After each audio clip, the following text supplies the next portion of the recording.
Good evening, test, test, test. Good evening, test, test, test. We'll see if we're live now.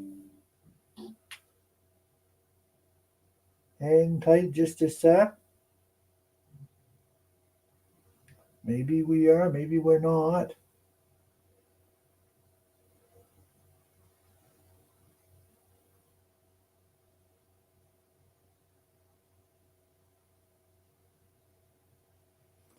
Test, test, test. Can you guys hear me? Test, test, test.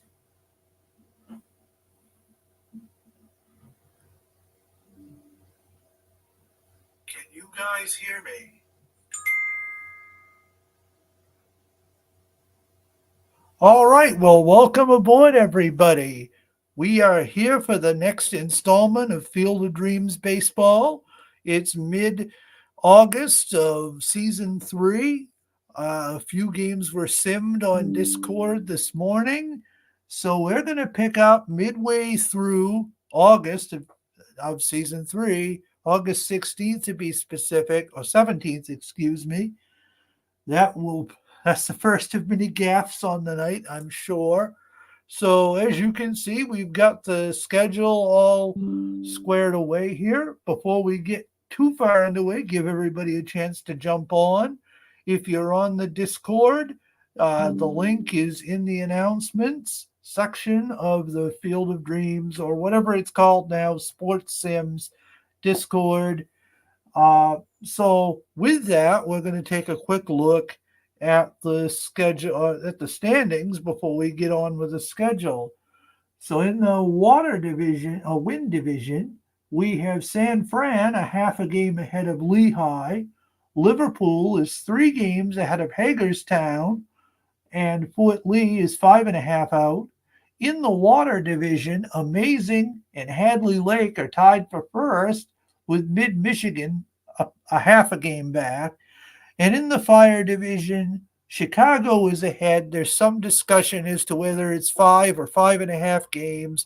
There's a long story there, but the upshot of it is there may be a glitch in the game. So, but either way, it's a number of games. So with that, as we start August 17th, what I thought we would do tonight is probably try to do 2 or 3 games, certainly 2, probably 3. We're gonna start with Canada and Mid-Michigan, and then let me flip over to the 20th, because that was the other game, one of the others I was going to show. Amazing in Chicago, and then on the 24th, do San Fran and Liverpool. So that's the plan. We'll see how it goes. We'll see how my voice lasts out. I get 2 bottles of water here. So we're going to get going with some simming first. We'll sim the day's games and then go back to, except for the game we're going to play, and then we'll go back and do that. So we're not skipping any games or missing any games. And if by chance we do, I will go back before we go off air and hit that. So the first game we have is the D-Gens versus Lehigh. In that contest, the D-Gens beat Fort Lee 6-1. Lester got the win, Sale the loss. Ramirez went 3 for 4 with 3 RBI and 2 doubles. Chicago and Hadley Lake, which was also a strong candidate for broadcast, but you guys have seen enough of Hadley Lake, so we are, of course, Chicago gets the win. They're on quite the roll. They won 8-4. Tiant moves to 23-3. Wernicke falls to 12-6. Brett went 3 for 5 with his 41st homer and 2 stolen bases. The back end of a doubleheader, we have D-Gens losing to Fort Lee 10-5. Guidry with the win, Wood with the loss. Jackson, Shoeless Joe, I believe, it might be Reggie, went 2 for 3 with 15 homers. Now, right now, we're going to skip over Canada and Mid-Michigan, finish out the day's schedule. Florence and Marshfield. Marshfield gets the win, 5-0. Gaston got it, while Anderson picked up the loss. Gaston also went the distance and struck out 7. Chico's in Manchester. We have Manchester walloping Chico's. Gentry got the win, Kane the loss. Andrus went 2 for 3 with 3 homers, or 3 RBI and a triple. Now Lancaster and St. Pete, we have St. Pete gets the win over Lancaster. Van Meer moves to 11-11. McNally takes the loss to fall to 12-11. Konerko went 1 for 3 with his 17th homer and 2 RBI. Edmonton and Brooklyn, we see Brooklyn gets the win over Edmonton. Hooks Douse moves to 7-15. Caldwell falls to 8-9. And Heinrich went 2 for 4 with his 26th homer and a double as well. Hagerstown and T-ville. In that contest, T-ville upsets Hagerstown, who's right in the thick of it. Scherzer gets the win, Wright the loss. Mantle went 2 for 4 with a pair of homers and 2 RBIs. Lehigh and Dallas. Lehigh needs this win to keep pace with, or at least to stay, or maybe go back on top of that division.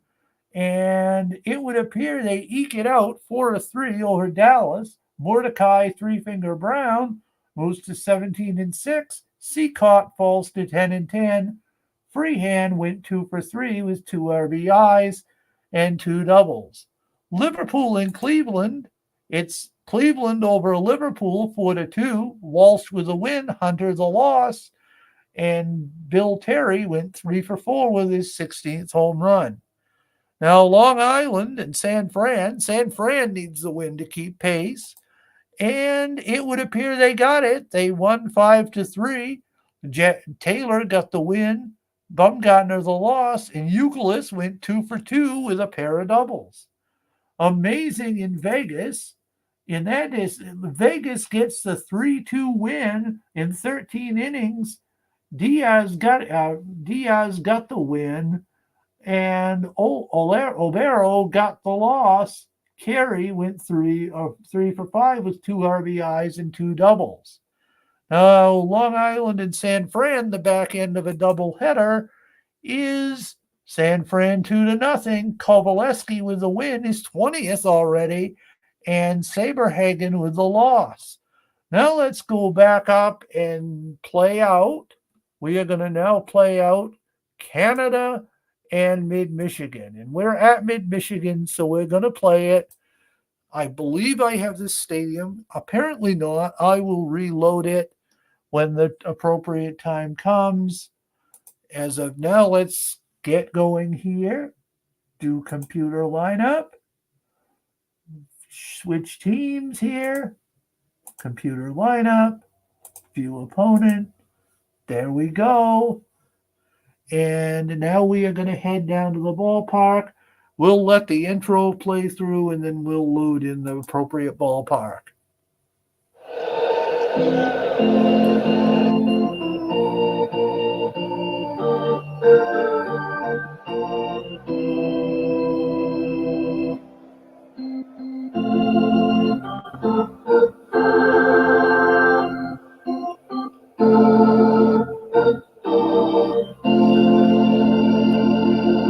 Welcome to Minute Maid Park, where Canada will take on Mid-Michigan. Hal Newhouser will start for Canada. He's made 31 starts on the year and is 21-6 with an ERA of 2.44. It's his third start against Mid-Michigan. He's 1-1 with a 2.12 ERA against Mid-Michigan. Newhouser will be opposed by Jack Morris for Mid-Michigan. Morris has made 15 starts on the year and is 6-7 with an ERA of 3.36 against them. His second start against Canada. It's his second start against Canada. He's 0-1 with a 4.91 ERA against Canada. It's 84 degrees. Wind speed is 5 miles per hour, right to left. Now let's go down to the ballpark with a play ball. And before we actually play ball, we're going to change the park. We always wind up having to do this. and it's always a couple of clicks, so it's not the smoothest transition, but here we go just the same. Find new park image. Indeed, we want to go to Minute Maid Park. We want to go to Minute Maid Park. Yes, we do. This always takes a few minutes for me in particular, so I thank you all for bearing with me. We're going to jump there. We're going to do that, I think, or that. No, we're going to do that. Let's do that. Minute Maid Park, Minute Maid Park. Where is old Minute Maid Park? There it, I believe, is. We'll see if that takes. It did not. Stand by. Apologies yet again. If this is the worst issue of the night, then it will be a good night. So let us find Minute Maid Park. Minute Maid 2. Let's try this. And try it again. It doesn't seem to want to change.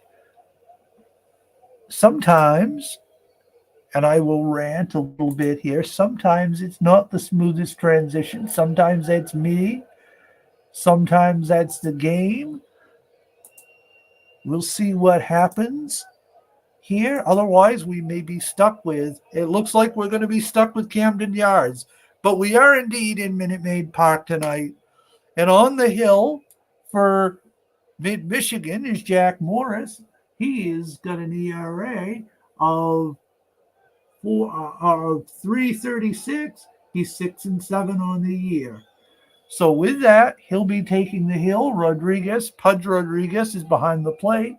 In the outfield, it's Barry Bonds in left, Granderson in center, Springer in right. Around the infield, Jimmy Fox is at third, Alan Trammell at short, Jose Altuve at second, and Miguel Cabrera at first. Coming up, leading off for Canada is Tony Gwynn. He's batting .319, 6 homers, and 54 RBIs. Morris comes set and works, and that ball is looped to second. Altuve up with it, throws to first, and there's one up, one down, just like that. Tony Gwynn leads off the game with an injury, but he's going to stay in. Hopefully it's not serious, as Canada and Chicago are locked in a bitter contest to see who's going to win that Fire division. Now up, we have Eddie Stanky batting .294 with 37 RBIs. The pitch from Morris, and that ball is looped past Trammell into left field, and Stanky is aboard with one down. Next up is Sam Chapman batting .296, 37 homers and 101 RBIs. Certainly an unsung hero in the league, putting up some monster numbers. Morris gets ready, gets the sign from Rodriguez, glances to first, and throws homeward. That ball is lifted out to right. Springer is there, however, camps under it, and throws it back in for out number 2. That was a big one for Springer in Mid-Michigan, but it gets no easier as Albert Pujols stands in at .269 with 33 homers and 89 RBIs. Here comes the throw from Morris. The runner is off. The ball looped to third. Fox up with it over to first. Gets his man. 3 up, 3 down. So the threat goes by the board. Once again, as we get going here, I want to remind folks that if you have comments or questions, I'm not checking the chat as quickly as I should. But if you do leave a message in Discord, please note that I will pop over and glance at it as available. Now, leading off for Mid-Michigan is Barry Bonds. Newhouser is on the hill for Canada. His ERA on the season, or his record on the season, is 21-6. He's pitched 239 ERAs, or 239 innings, excuse me, and he is going to square off against a fellow lefty, Barry Bonds. Bonds is batting .204 with 17 homers and 55 RBIs. The pitch. That ball is lifted up, shot up the middle, into center field for a base hit past the outstretched glove of Eddie Stanky and Jean Segura, who is playing short.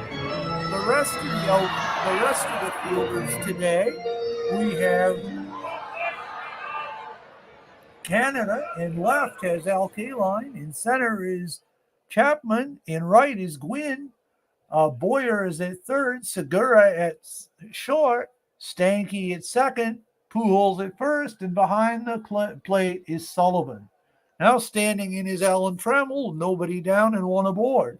Let's see what he can do against the crafty Newhouser, who comes set, wheels, and fires to first, but Bonds dives back safely. Now, Bonds has 30 steals on the season. Newhouser readies, gets the sign from Sullivan, and fires.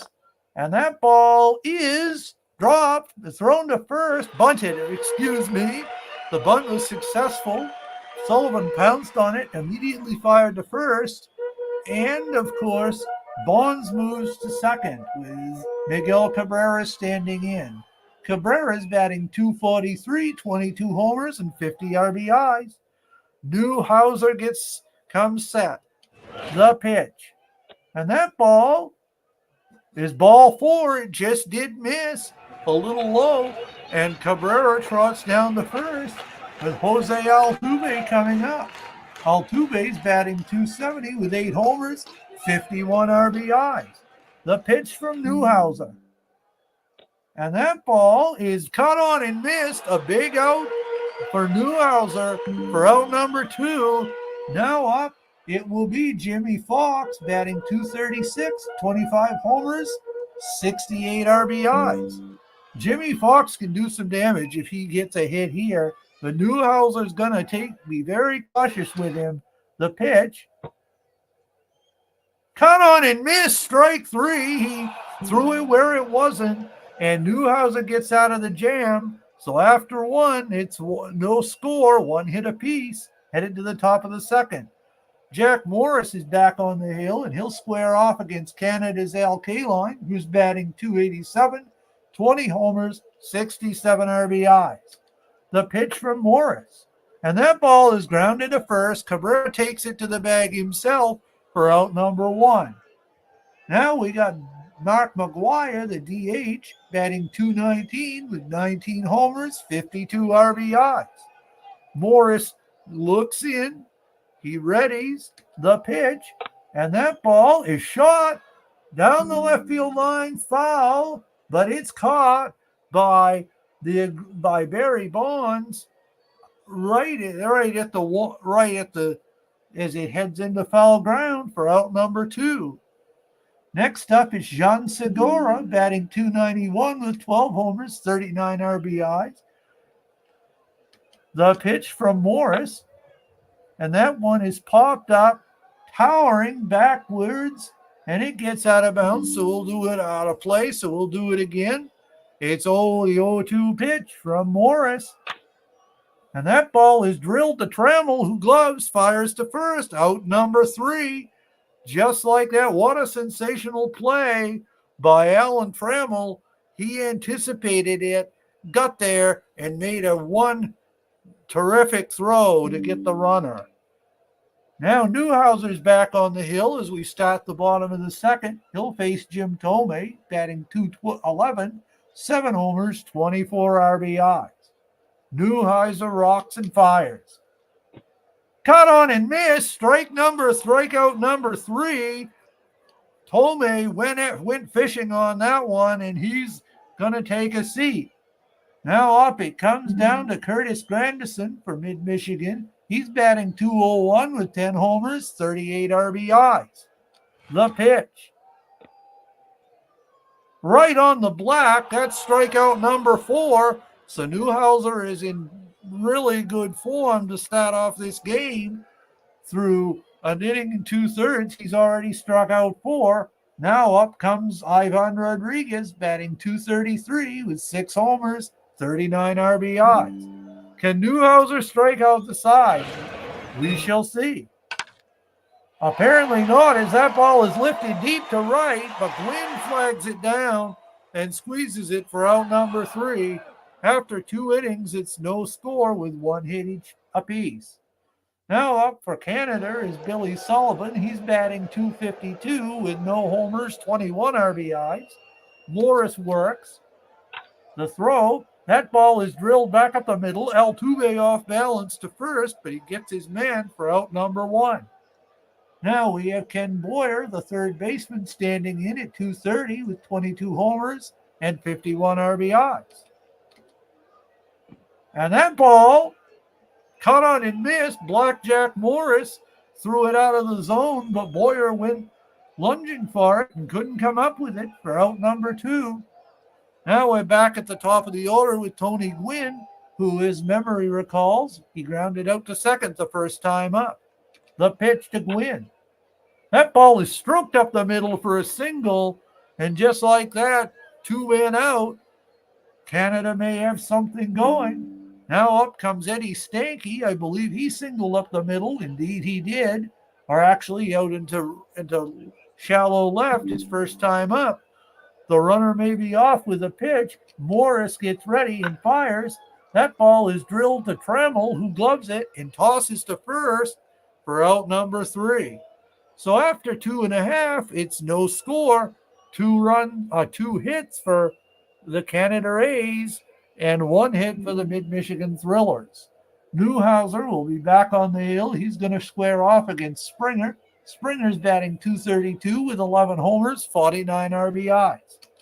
The pitch, and that ball is dribbled down the first baseline. Pujols grabs it, throws to Newhouser for out number 1.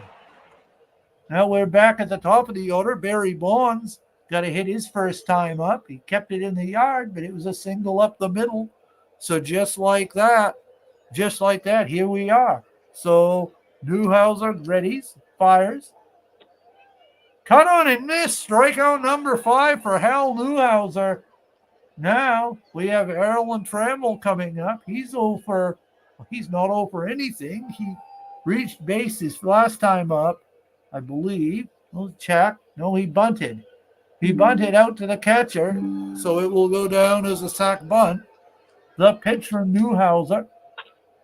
That ball is drilled to third. Boyer in on it, fires, and past the outstretched glove of Pujols for error number 17 on Ken Boyer.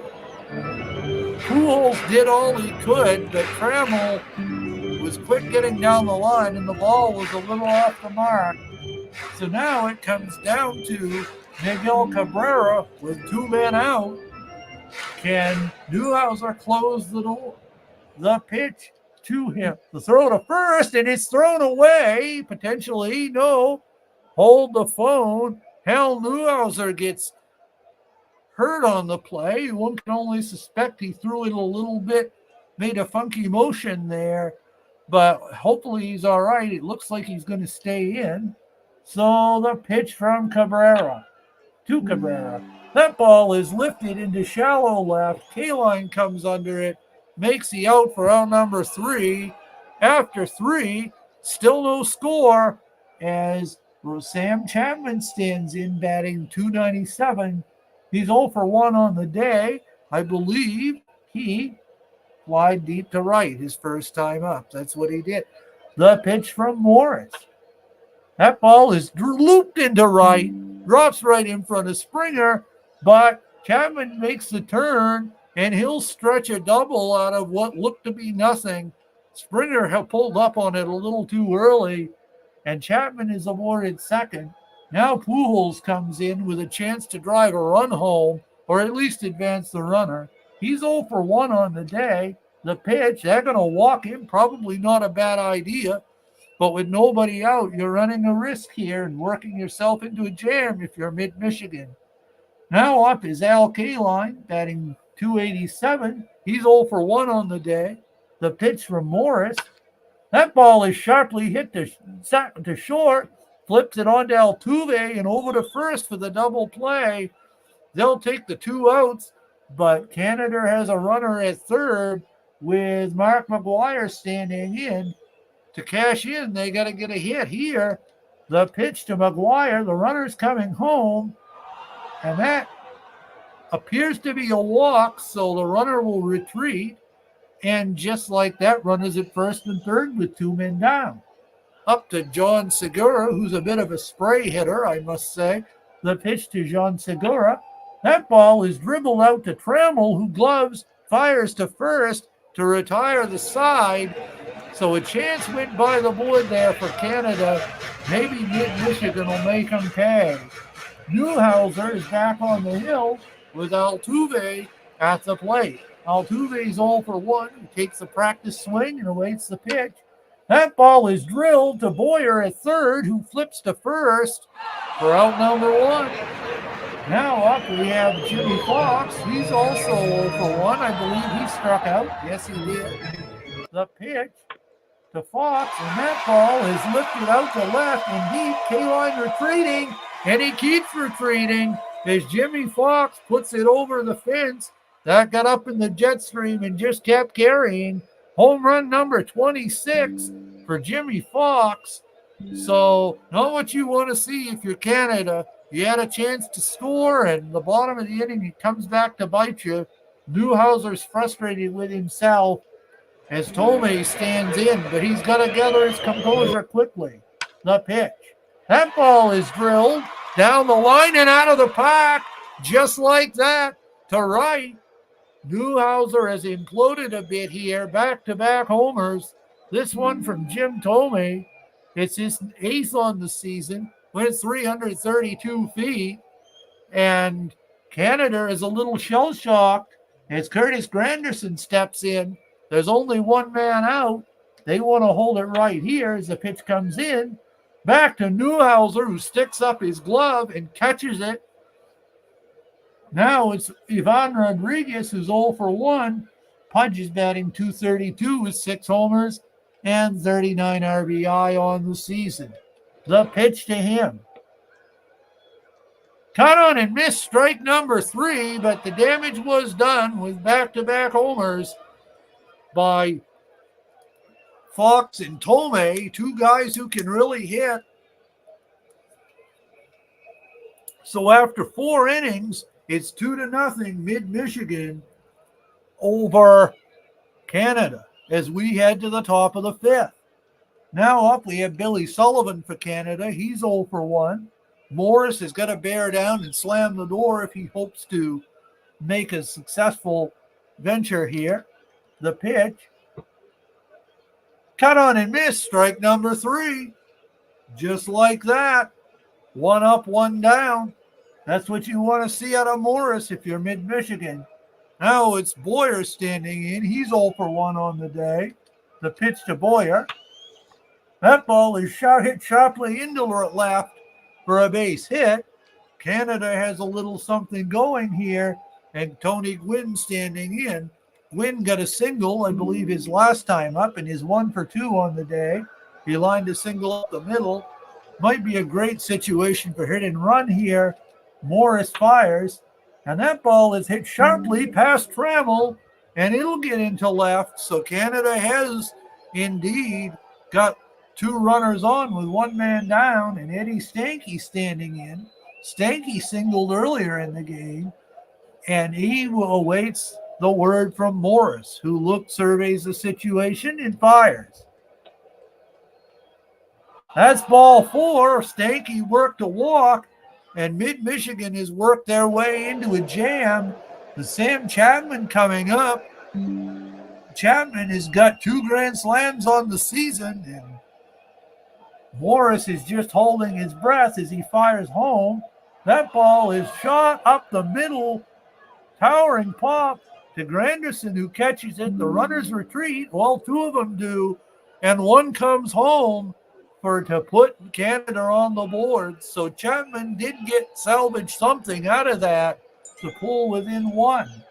Now up, it's Pujols batting with 2 men down. Morris is ready and fires. That ball is looped into left, and another run will score. We're tied up just like that.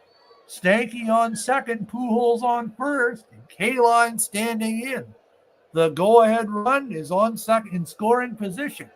Morris gets the sign from Rodriguez. The pitch. That ball is shot out to right, deep, back, but Springer is there, and he'll make the grab for out number 3. So after 4.5, we're 2-2. And just like that, we are in business.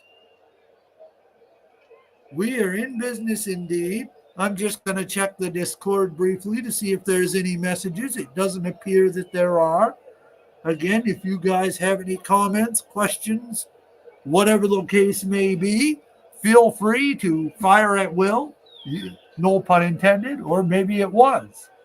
Now, Michigan stands in, with Springer, Newhouser, rocks and fires, home. That ball is drilled down the third baseline into the corner. K-Line retrieves it, but not before Springer stands in second. Not what you want to see out of Newhouser after you've worked your way level. That's double number 18 on the season. Barry Bonds is now standing in for the Mid-Michigan squad, whose name is the Thrillers. I blanked out there for a sec.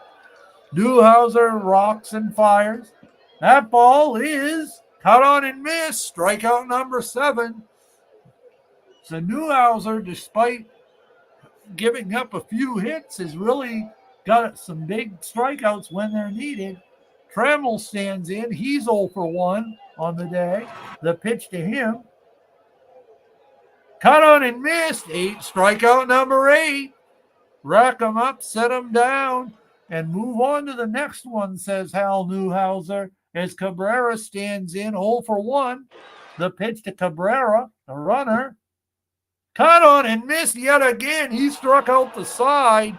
So Newhouser answered the call as Canada comes to the plate, the top of the 6th inning. Jack Morris standing in. On the hill, rather. McGuire is at the plate. He readies, awaits the word. What will it be?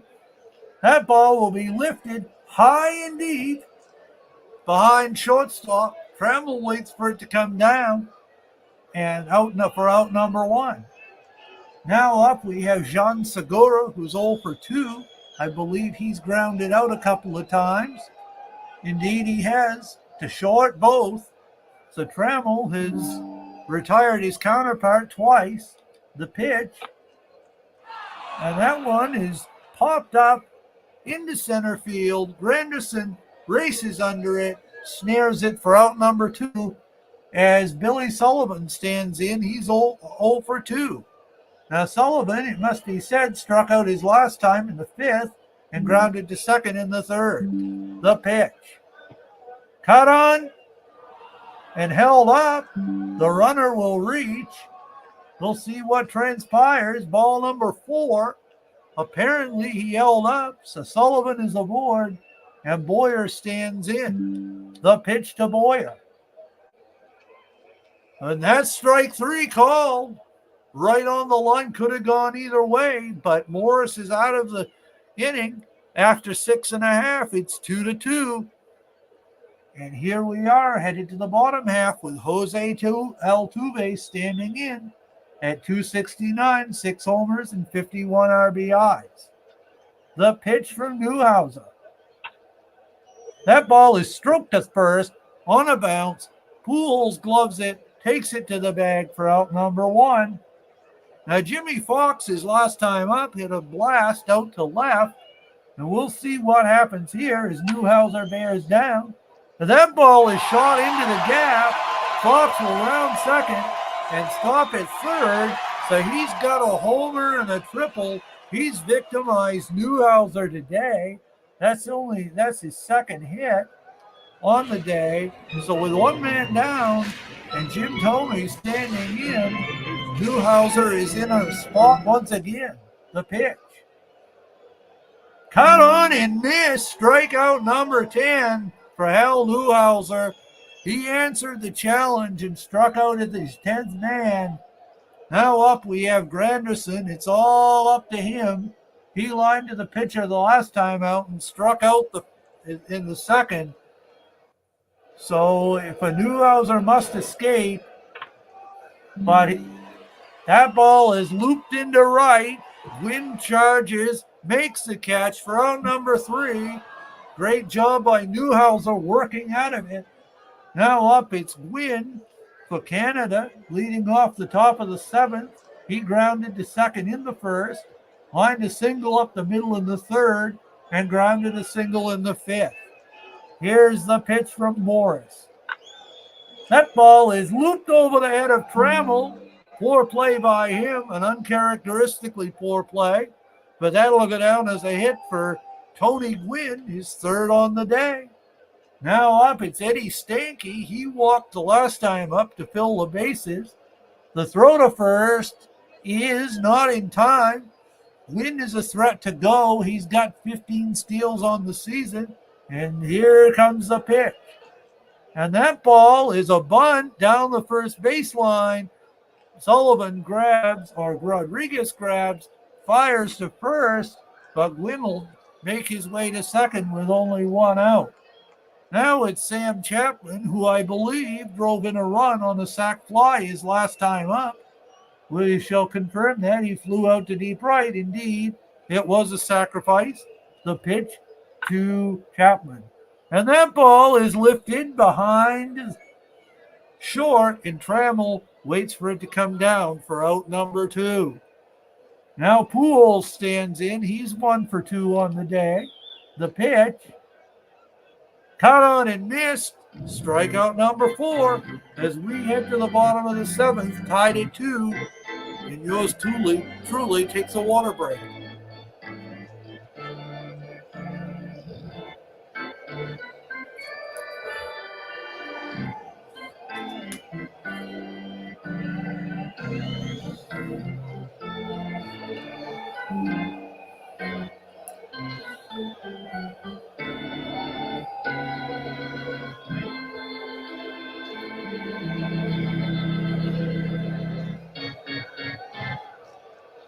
Newhouser is going to face Rodriguez for the 3rd time today, I believe, maybe the 4th. Let's pull that up, the 3rd. The last time up, he flied to deep right, did Rodriguez. Oh, no, the last time up, he struck out, and he flied to deep right in the 2nd. The pitch from Newhouser. And that ball is drilled up the middle. What a play by Segura, who grabs it and robs Pudge of a hit. That's his 12th great play of the season. I can't say I'm surprised. Segura is known for his defense. And let's see what happens with Mid-Michigan's George Springer, who is 1 for 2 on the day. The pitch, that one's lifted into shallow left. Kaline and Hoyer are there. What an off-balance play. Great play by Ken Boyer, who juggled it and recorded the out. It could have gone, it could have dropped in either way. It could have dropped foul or right behind third base. One of those tricky ones. Now it's Barry Bonds standing in for Mid-Michigan, 1 for 3. The pitch, and Barry strikes out yet again. Newhouser just picked up his 11th, and as we can see, Barry Bonds has not fared too well today. He's not very happy with that. But Canada comes up the top of the 8th with Kaline, who's 0 for 3. Morris is back out there at 117 pitches. He readies and fires. And Kaline will take his base. That's ball 4. So runner on with nobody out. Mark McGuire standing in. Morris needs to be very careful here. The pitch. That ball is lifted deep to left and back. Bonds tracks it down, though, for out number 1. And Kaline will retreat to first. Now it's John Segura standing in. He's 0 for 3 on the day as Morris comes set, glances at first. The catcher's going to come out and talk it over. The throw homeward, and that ball's dribbled out behind second, and an off-balance throw gets the runner as Kaline makes his way to second base. It won't go down as a sacrifice, but it moved the runner along. So Up will come Billy Sullivan with a chance to put Canada atop. He stands in and faces Morris. That ball is drilled into the corner, way down.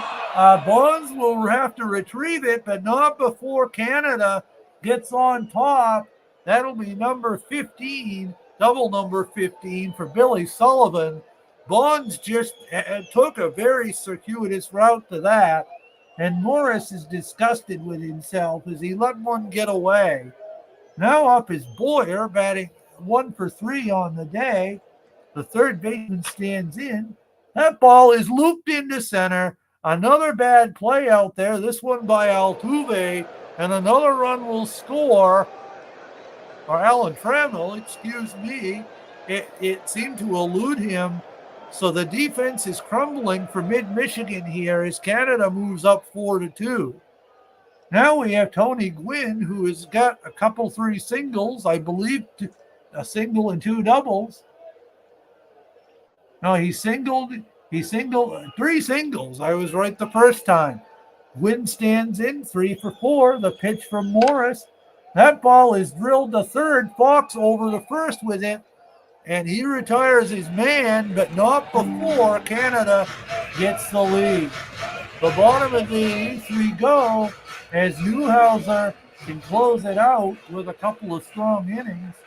He works to Trammell and fires home.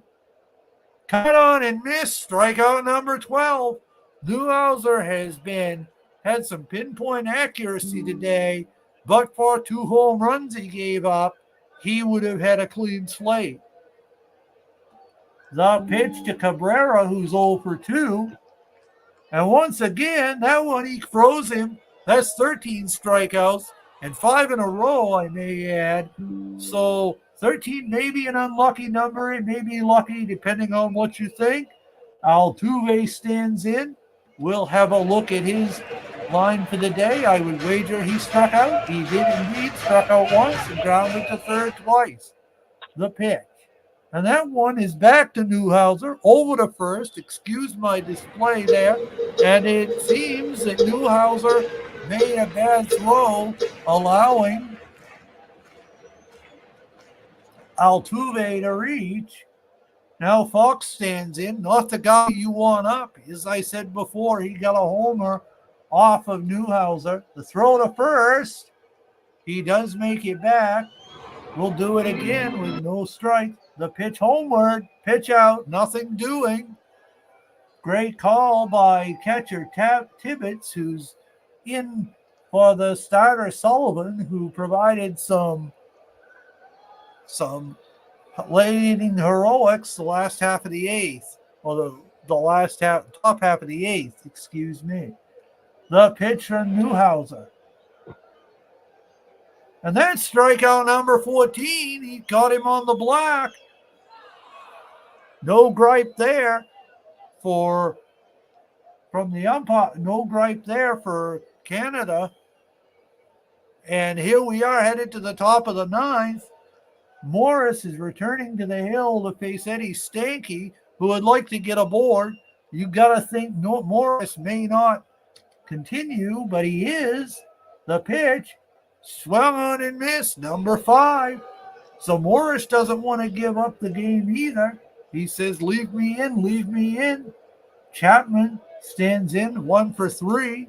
The pitch to him. And that ball is roped to third, over to first by Fox for out number 2, as it comes down to Albert Pujols if Canada's going to extend the inning. The pitch, and they are going to go to the bullpen now with Pat Neshek, and Neshek is going to fire it in. That ball is to third. Fox gloves it over to first for out number 3. So it's all down to Jim Thome. It's all down to Jim Thome, Granderson, and Rodriguez as Newhouser looks to close it out. The pitch from Thome, and that's ball 4.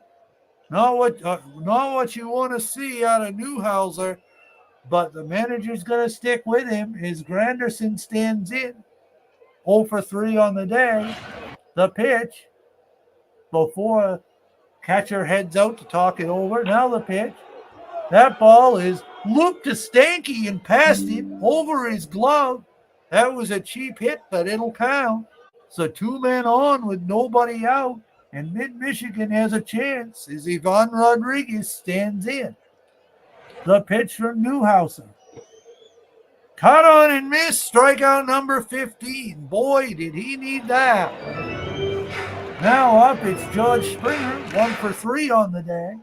The pitch, that one's back up the middle. Newhouser gloves it, fires to first for out number 2. So runners are at second and third, and it's all down to Barry Bonds. He has 9 game-winning RBIs on the season, but to get a game-winning RBI, it's going to be out of the park. Newhouser fires, homer, and that ball is lifted to center. Second, behind second, and just like that, Canada beats the Mid-Michigan Thrillers 4-2. I would say Hal Newhouser is probably going to be the player of the game. I don't know it officially, but his stats line would sort of indicate that he's got to be. Indeed, he is. 15 strikeouts. What a performance by Newhouser. Really, he only had a little bit of bad luck with back-to-back homers to Jimmy Fox and Jim Thome. On the day, Canada scored 4 runs on 9 hits and 2 errors. Mid-Michigan scored 2 runs on 6 hits and no errors. So, as we close out this day of the league, we will see where people stand. In the games, it would look like Chicago is holding firm at 5 or 5.5 games. Mid-Michigan and Amazing is still tied in the top of the water division. Hadley Lake, Mid-Michigan, Amazing and Hadley Lake are still tied. Both could have advanced, but didn't take advantage of the fortune they were dealt. And in San Fran has extended their lead over Lehigh to 1 game, while Liverpool and Hagerstown are separated by 3. Now, here we move on to the 18th. My plan, as I said before, was not to broadcast another Canada Mid-Michigan game with Chicago. My plan was to play through and play Saturday. We'll pick up a game there. So we'll start off here, sim this game with Florence and Marshfield. Florence wallops Marshfield 11-2. Tehran got the win. Shoemaker the loss. Boudreau went 2 for 5 with his 12th homer and 6 RBIs. Now Chicago and Hadley Lake turns out to be a win for Hadley Lake. Chief Bender got it. Appier took the loss. George Brett picked up his 42nd home run. Hadley Lake's wishing they had kept him now instead of Pete Rose, but hindsight's always 20/20, and that's what's great about this league. So Lehigh and Dallas goes to Lehigh 5-2. Donahue gets the win. Rourke the loss. Medwick went 2 for 4 with his 19th homer and 2 RBIs. Canada and Mid-Michigan in their rematch is Mid-Michigan 8, Canada 6. Wainwright with the win. Hill the loss. Cabrera went 1 for 2 with his 23rd and homer and 3 walks. Big win there for Mid-Michigan as they keep pace at the very least. Chico's and Manchester, we have Manchester being shut out by Chico's. Deacon Felipe moves to 13-9. Ford falls to 6-7. Lancaster and St. Pete goes to Lancaster 3-2. Miller with a win. Starr with a loss. LeMahieu 3 for 5. Edmonton and Brooklyn goes to Edmonton 8-7. Bonham with the win. Collins the loss. Berkman went 2 for 3 with his 19th. Degens and Fort Lee. Fort Lee has actually come on, but not by losing to the Degens. Feller got the win. Key the loss. And Chapman the save. Araldus Chapman, I believe.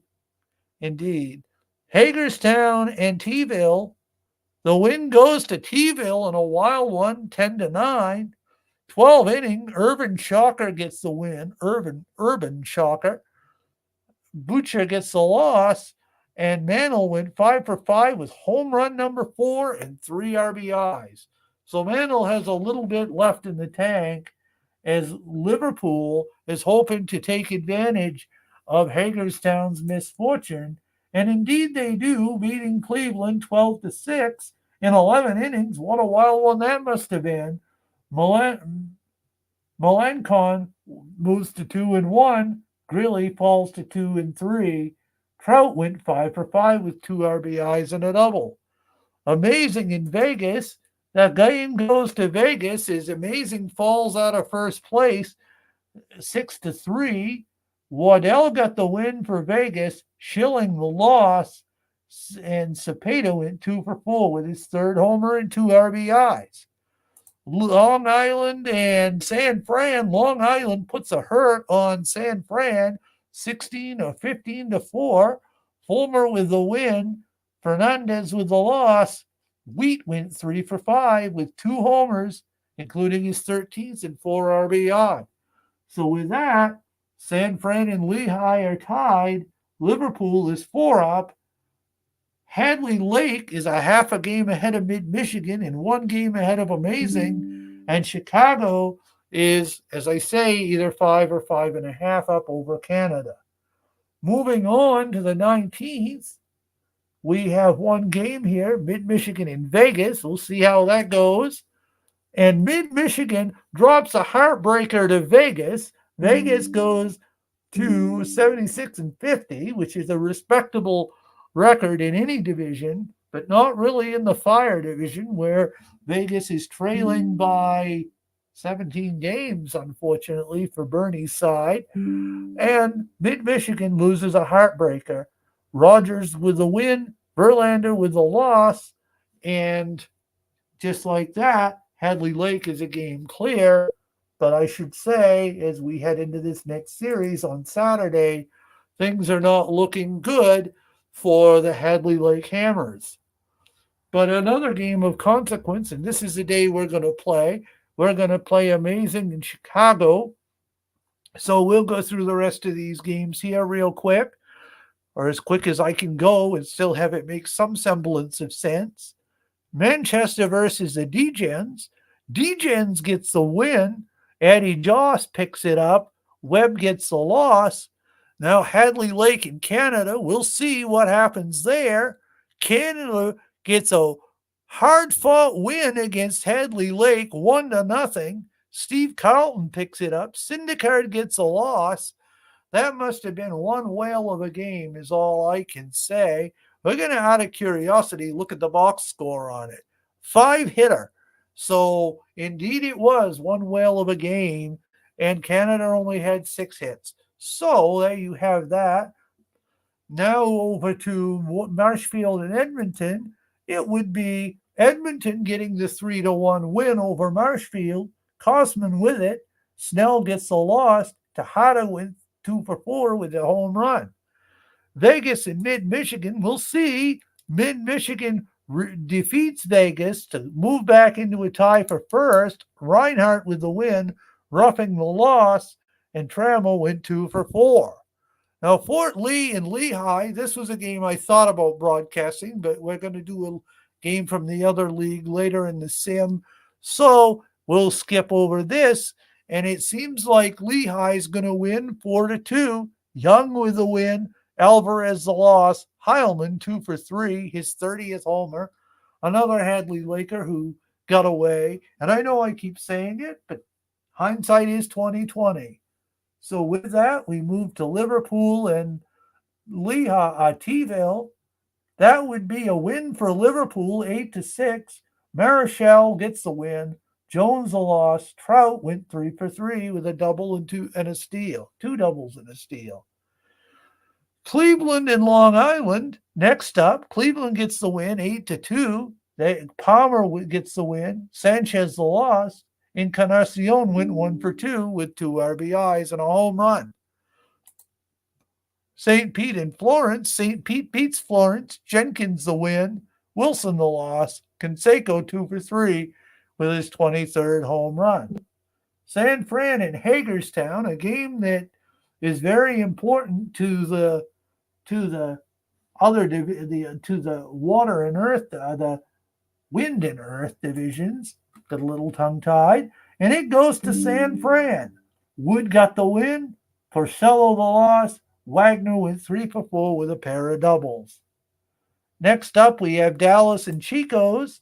The win goes to Dallas, 13 to nothing. Chico's got a hurting laid on them. Greg Maddox picked up his 14th. Seaver lost his 12th. Perez went 2 for 4 with his 27th homer and 2 RBIs. And Brooklyn and Lancaster goes to Lancaster, 7 to 1. Waller's got the win. Perry the loss. And Nicholson went 2 for 4 with his 16th homer and a double.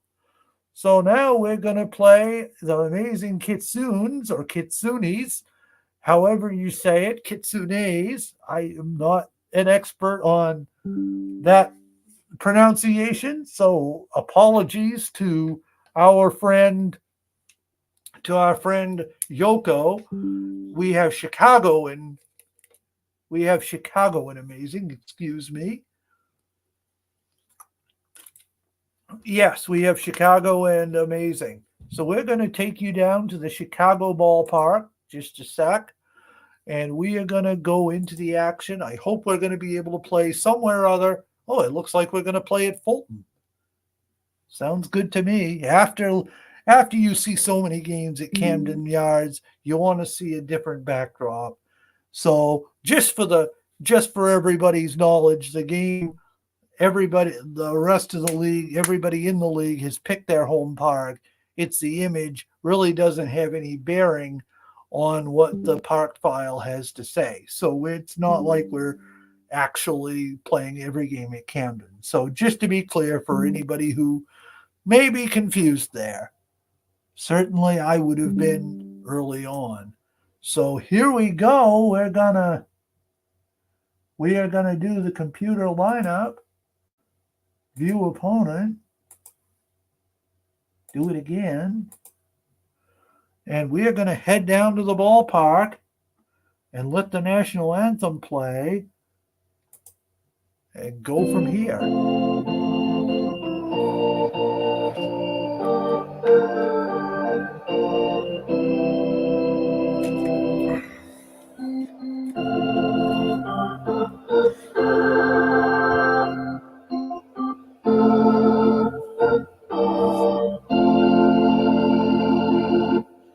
Welcome to Fulton County Stadium for today's game between Amazing and Chicago. Thornton Lee starts for Amazing. He's made 27 starts on the year and is 12-11 with an ERA of 3.73. It's his third start against Chicago. He's 2-0 with a 2 ERA against Chicago. He'll be opposed by Epa Rixey for Chicago. Rixey has made 25 starts on the year and is 20-3 with an ERA of 2.53. It's his third start against Amazing. He's 2-0 with a 1 ERA against Amazing. It's 82 degrees and the wind speed is 4 miles per hour out to right field. And if I were working for Dave Cook Sports, the whole intro thingy here would totally be rewritten because it is hard to follow. So I will just say that they need a proofreader. They need somebody that can do grammar. They need something there. Just a little pet peeve I wanted to get off my chest because it does read awkwardly. So, play ball. Play ball. Indeed we are. So, to start the day off, and we'll have a look at the fielders. For Chicago, Rixey is on the hill. Berra is behind the plate, old Hadley Lake friend, making himself to home in Chicago. In the outfield, we have Kevin Mitchell, another old Hadley Lake friend. Pete Reeser, another old Hadley Lake friend who started the season there. And Jeff Heath, another old Hadley Lake friend, making a start out in right. George Brett, here we go. I hate to be a broken record, but another old Hadley Lake friend at third. Travis is at short. He did not play for Hadley Lake, nor did Eddie Collins playing at second, nor did Frank Chance playing at first. So, and here we are, nor did Jimmy Rollins, who's going to be leading the game off for the Kitsunes. Rollins is batting 240 with 9 homers, 51 RBIs. Rixey gets the sign from Barra and the throw homeward. That ball is shot up the middle and into center just like that. Jimmy Rollins is aboard with a leadoff single. Now up comes Jason Kipnis batting 240 with 36 RBIs.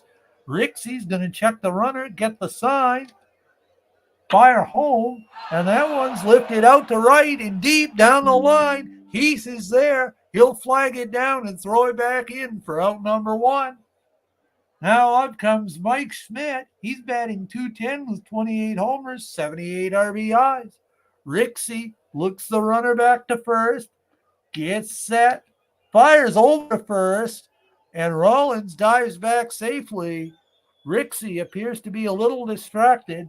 The pitch, though, caught on all the way to the backstop, and Rollins will make his way down to second on the wild pitch. Not what you want to see out of Rixey if you're Chicago, as Schmidt stands in. The pitch to him. That ball is lifted out to shallow center. Reeser comes on, makes a grab for out number 2. Up now comes Orlando Cepeda, batting 297 with 3 homers and 10 RBIs. Rixey deals. That ball is lifted out to center and deep. Back goes Reeser at the track, and he'll make the grab for out number 3. So one hit was surrendered, but Rixey recovered. And now the Kitsunes take the field as Thornton Lee is on the hill and John Lucroy is behind the plate. In the outfield, we have Lazinski in left. We have McCutcheon in center, right in right. Indeed we do. Schmidt at third, Rollins at short, Kipnis at second, Cepeda at first, and as I said before, Lucroy behind the plate. Edgar Martinez is the first batter for Chicago. He's batting 295, 18 homers, 74 RBIs. The pitch, and that ball is lifted deep to center back. McCutcheon is there, though, and he makes the grab at the track, but not before Martinez gave it a ride. Now up comes George Brett, batting 337 with 42 homers, 107 RBIs. What a season he's having. The pitch from Lee, and that is ball 4. Probably a wise move if you're the Kitsunes to walk the Chicago's best hitter. They certainly weren't going to give him anything to hit. Now up comes Reeser, batting 277 with 16 homers, 83 RBIs. The pitch. That ball is stroked up the middle. Kipnis and Rollins converge on it, and one of them catches and one of them makes the out, but by tagging second, but Reeser will make it to first, and Cecil Travis stands in. The shortstop is batting 253 with 8 homers, 65 RBIs. The pitch to him. That ball is grounded down the first base line. Cepeda gloves it, takes it to the bag himself to retire the side. After 1, we have no score, and Rixey returns to the hill to face Taffy Wright, who's batting 183 with 5 RBIs. Rixey throws it homeward, and that ball is lifted out to left. Out there is Mitchell, who gloves it for out number 1. Now up, it's Greg Lazinski, batting 296 with 11 homers, 38 RBI. Rixey deals. That ball is shot up the middle, but Collins is there, wings it over to first for out number 2. Now it's Jonathan Lucroy, batting 207 with a homer and 4 RBIs for the Kitsunes. The pitch. That ball is drilled to third. Brett gloves, guns it over to first for out number 3 as we head to the bottom of the second. Thornton Lee takes the hill. Jeff Heath stands in.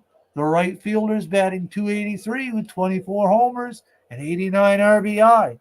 The pitch to to Heath, and that ball is a shade outside. It'll go down for ball 4. So the lead runner is aboard as Frank Chance steps in, batting .278 with a homer and an RBI. Lee looks the runner back, fires home, and that was also inside, apparently. Indeed, it was walk number 3. So Chicago's patience is paying off with 2 men on and nobody out. Now up comes Kevin Mitchell, batting .333 with 5 homers and 20 RBIs. What can Mitchell do? The pitch. And he walks just like that. So the patience really is paying off. Thornton Lee has worked himself into a jam with nobody out. Yogi Berra standing up in, batting .331 with 11 homers, 52 RBIs. Hadley Lake is going to be asking themselves where that offense was last season. The pitch. And that ball is slammed deep to center field. McCutcheon's under it. He'll make the catch. The runners retreat except for the runner at third who will come home. So Berra scores. So just like that, Chicago is up without having a hit. Now Eddie Collins stands in, batting .226 with 25 RBIs. The pitch from Lee. And that one is a trickler out to first. Kipnis lunges for it, gloves, fires to first, not in time. That's their first hit of the game, and the bases are loaded for Edgar Martinez, who's 0 for 1 on the season. Now Martinez has a grand slam on the year. If he hits one here, we may be expediting this game. Probably will wait until the 5th to see where things are if something like that were to happen. Lee works. That ball is lifted out past the outstretched glove of the shortstop. Rollins gets it, but not before a run scores.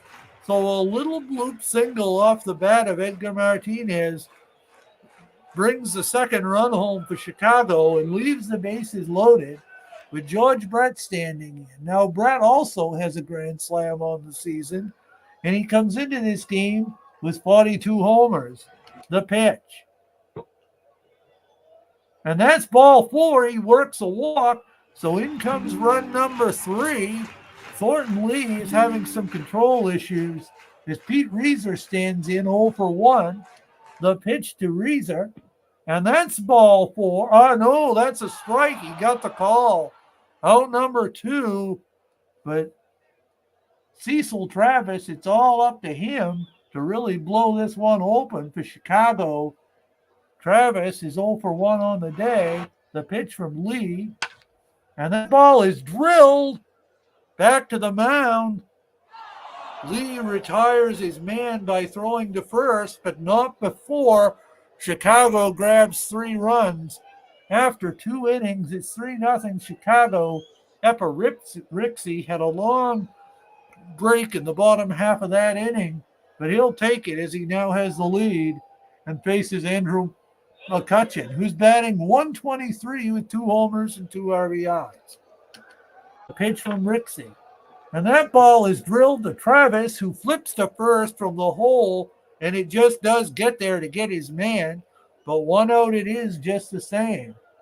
Now up comes Coco Crisp, who's a .229 hitting DH with 7 homers and 38 RBIs. Crisp waits the pitch from Rixey, and he'll shoot it down to third. Brett is up with it. Over to first goes he, and out number 2 is recorded. Now we have Jimmy Rollins, who started the game off with promise for amazing with a single, but ever since then it's gone downhill for the Kitsunes. The pitch from Rixey.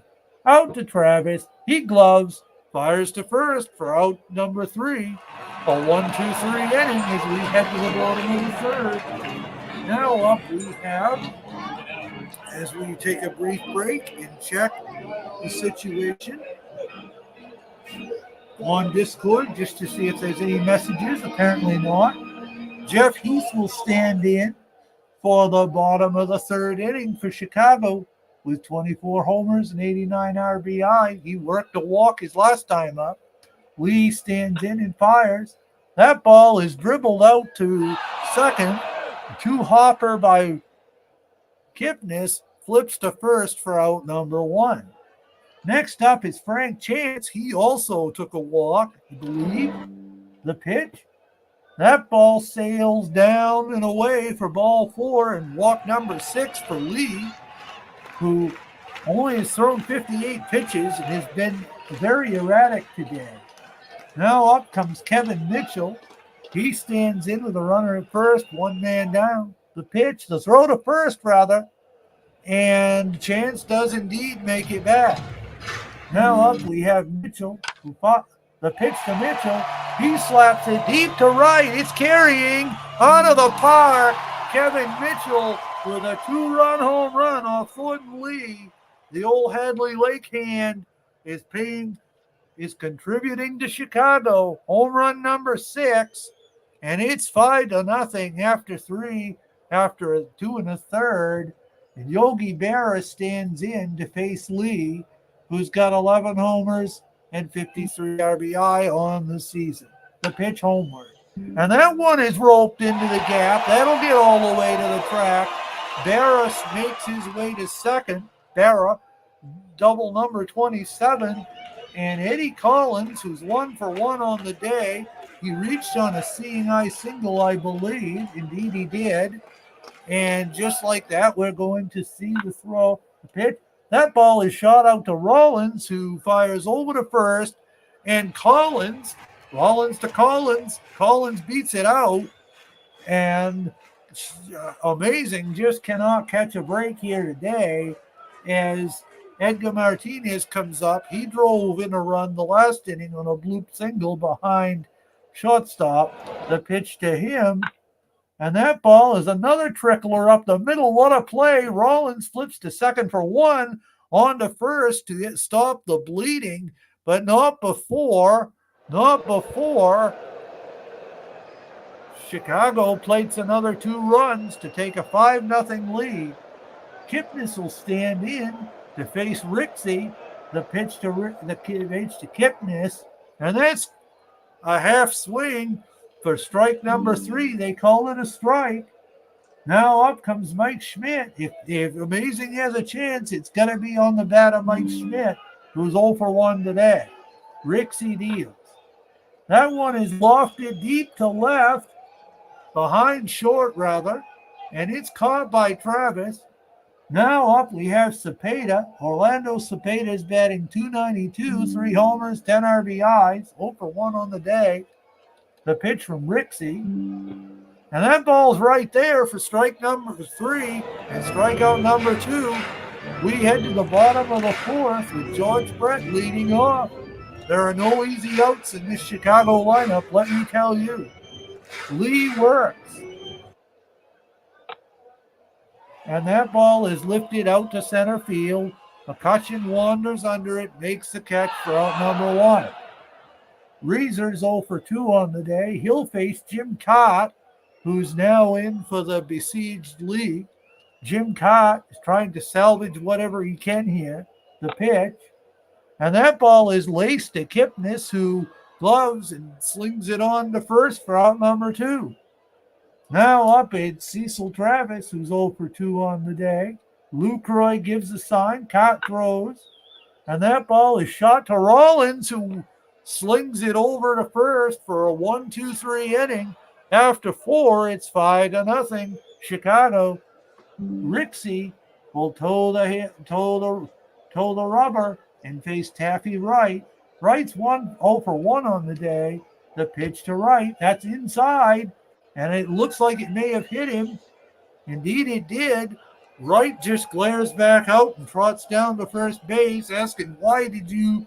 It certainly wasn't intentional, or maybe it was. We just don't know. Luzinski stands in. He's batting .296, 0 for 1 on the day. The pitch, homeward. And that buzzes the zone for strikeout number 3. Rixey is recorded his first out of the inning. as Lucroy stands in 0 for 1. The pitch to Lucroy. And that ball is right down the heart of Dixie for strikeout number 4. So it would appear that Rixey, after hitting the batter, has suddenly miraculously regained his control as McCutcheon stands in. McCutcheon is 0 for 1 for the Kitsunes as the ball comes plateward out to Travis over the short way to second for out number 3. And we move on to the bottom of the 5th, 5-0 Chicago. Jim Cott returns to the hill. He'll square off against Heath, who is 0 for 1. The pitch, and that ball shot up the middle and into the gap. Heath will turn around second and go sprawling into third for his 8th triple of the season. He flew around the bases and had his mind made up right out of the box as Frank Chance stands in, and Jim Cott looks to Lucroy for some advice. The pitch, and that one's lifted out to right and deep. Right will get it. The runner will come home. The throw is off the mark and in under their tag for their 6th run. Chicago grabs a 6-0 lead. What a play at the plate. Now up comes Kevin Mitchell, who is 1 for 1 on the day. And that one is a big one. It was a 2-run home run, as memory serves. The pitch. And that one is bounding ball out to Kipnis, who throws it wayward to first. That's his 22nd error or 21st error of the season. And the Kitsunes need to shore up their defense to have a chance. 21 errors at second is a lot of errors. Now up comes Yogi Berra. He's reached base today with a pitch. And this one is lifted out to right and deep. And right does indeed grab it for the Kitsunes. So that is out number 2 with Eddie Collins standing in. Collins is 2 for 2. We're going to have a quick look. He singled on the infield in the second and singled on the infield his last time up. The pitch to Collins. And once again, he singles, this time into right center, and the runner will take third on the play. That's hit number 3 for Eddie Collins. Now up comes 1 for 3 hitting Edgar Martinez, who got it all started way back in the second inning with a bloop single. The pitch from Cott. And that ball is smoked. What a play out there by Jimmy Rollins. Off balance, throw to first, out number 3. That saved a run and probably more. But even so, the Kitsunes fall behind 6-0. Chicago is just outproducing far and away. We head to the top of the 6th with Coco Crisp standing in against Eparixi. The pitch. That one is lifted out to center and deep. Reeser going back, but hold the phone. It's out of the park. He just kept carrying. Coco Crisp, of all people, hits home run number 8. Eparixi wishes he had that one back. It's only his second hit surrendered on the day. Jimmy Rollins will now stand in 1 for 2. And Chicago, amazing, has some life as the pitch comes in. That one's lifted out to center and deep and gone back-to-back jacks. 6-2. What a play. What a bat by Jimmy Rollins. Home run number 10. Rixey needs to gain his composure back really quick, as this amazing team does have some players that can put some runs together. Rixey leers in, gets the sign from Berra as Kipnis awaits the pitch. Cut on and miss, strikeout number 5. You got to think Kipnis was looking to follow back to back to back, but he couldn't quite come up with it. Now it's up to Mike Schmidt with 1 man down, batting .209, 28 homers, and 78 RBIs. 0 for 2 on the day. Rixey works. And that's located perfectly for strikeout number 6. Isn't baseball a funny game, though? You get guys like Coco Crisp and Jimmy Rollins going back to back, and then guys like Mike Smith standing there, coming up empty. Now up comes Orlando Cepeda with a 6-game hitting streak, and if Amazing is going to chip away further, they need to do it here as Rixey stands and awaits the sign. It's back up the middle and into center, just like that, with a runner aboard. Now up it comes Taffy Wright, who's batting 181, 0 for 1, 0 for 1 on the day. Rixey looks to first, fires home. Cut on and miss, strikeout number 3, but not before the amazing Kitsunis made it a little more interesting. They're down 6-2. Chicago's Epirixie stumbled through the inning, but they're still ahead 6-2. Are the red shirts. Now comes George Brett, who's 0 for 1 on the day. He'll face Jim Cott. The pitch from Cott lifted into center field. McCutcheon wanders under it for out number 1. Now we have Pete Reeser, who's 0 for 3. He awaits the pitch. And that one is shot to second. Kipnis lunges, makes the grab, saving a hit, and leaving it all up to Cecil Travis, who is 0 for 3 on the day. The pitch from Cott. That one's cued, looped into center, drops right before McCutcheon, so Travis is aboard with 2 down. And Jeff Heath stands in at 284 with 24 homers. The pitch from Cott. That one is drilled down the line and deep into the corner.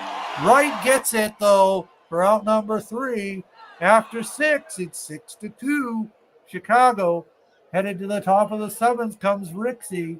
Let's see what Lazinski can do. So far today, he's 0 for 2 as Rixey deals. And that one is lifted to center field. Reeser flags it down, glides under it for out number 1. Lucroy stands in 0 for 2. The pitch to him. That one's drilled to third. Brett has it over to first. Out number 2. That was a tricky hop, but Brett played his position perfectly. And McCutcheon will stand in at 0 for 2 as well. The pitch from Rixey. Smoke to third. Brett up with it. Over again to first. Brett's been busy this inning. So after 6.5, it's 6-2. We'll take a water break. As Take Me Up to the Ballgame plays.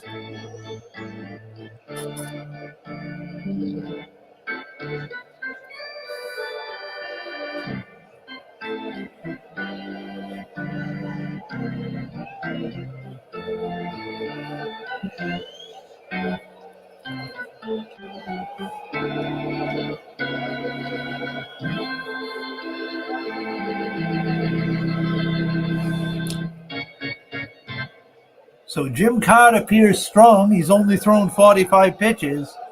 And Frankie Chance steps in.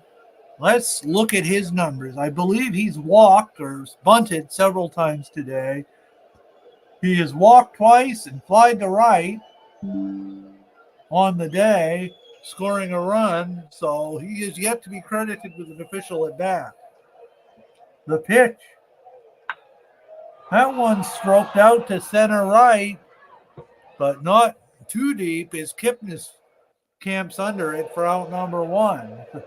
Now Kevin Mitchell stands in. He's batting .337. He picked up a homer earlier in the day. I believe it was the 4th inning. The 3rd inning. A 2-run blast. The pitch from Mitchell to Mitchell. And that one's roped out to left. Lazinski comes under it. Makes the grab for out number 2.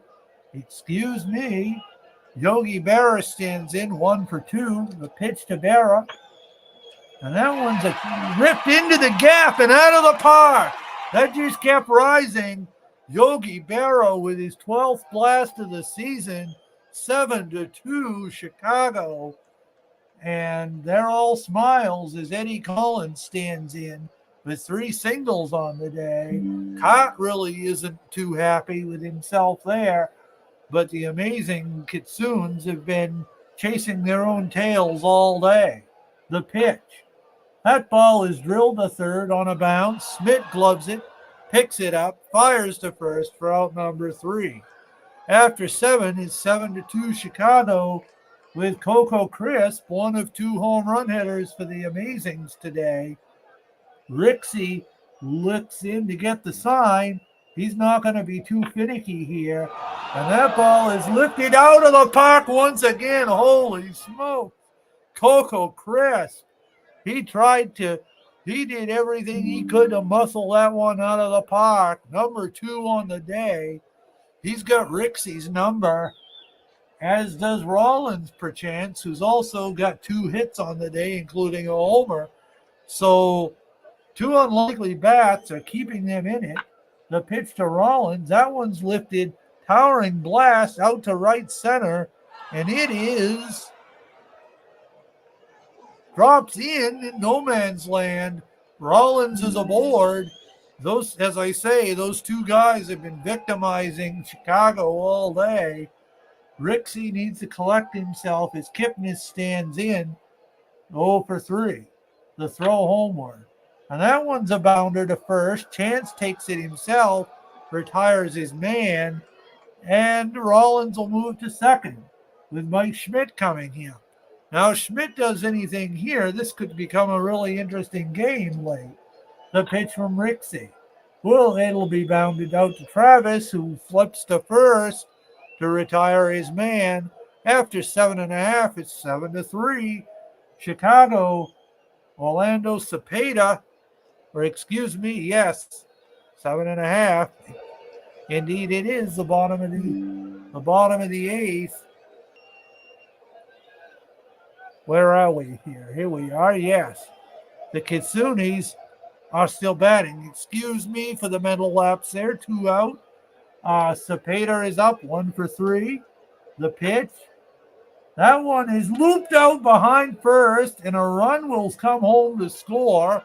Cepeda dribbles one out over the head of the third baseman, Bratt, and just like that, it's 7-4.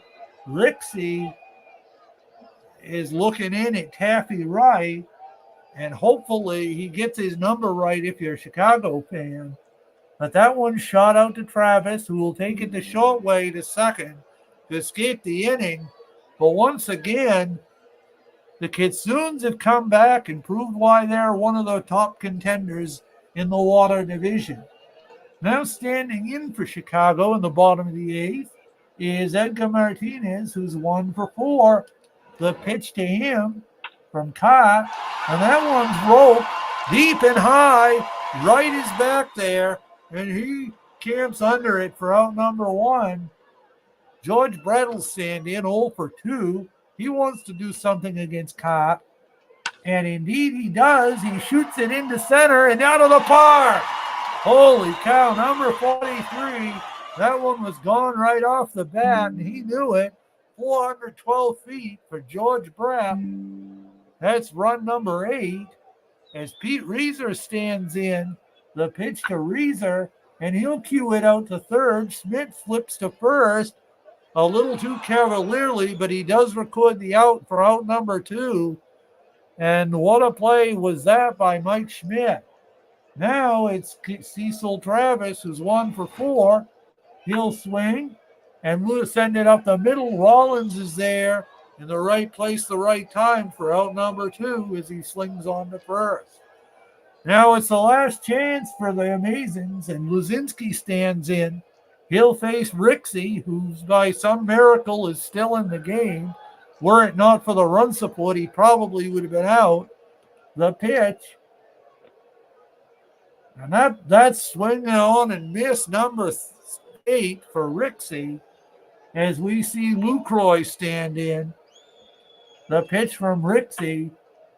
That's a little blooper. Could be trouble. Colavito, who came into the game as a defensive sub, makes the grab for out number 2. Let's see. Colavito's in left. Pee Wee Reese has come in at short. Another former Hadley Laker. And behind them, and that appears to be the only defensive subs we have thus far. McCutcheon will stand in 0 for 3 on the day with 2 down. It's all up to him to extend the inning. The pitch. And that's drilled into right for a looping base hit. McCutcheon answers, and Chris, who is Rixey's nemesis, is going to be going for his third homer of the season, or for his third homer of the game, rather. Rixey fires, and that ball is bounded back to Rixey, who fires to first to retire the side. And the Red Shirts get the win 8-4.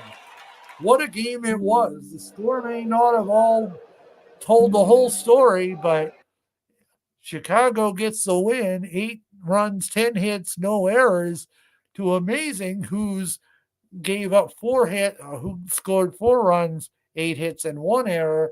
Only two separated them in the hit column, but the real issue was Thornton Lee giving up all of those walks. Now let's take a look here to see who did what, who got the player of the game. Let's see. We'll take a quick look here to see who the player of the game was. It was Yogi Berra. I don't know if I agree with that. Normally wouldn't take a player from the losing team, but I got to say Coco Crisp kept him in it for the Amazing side. So we may go with him, even though the game says this.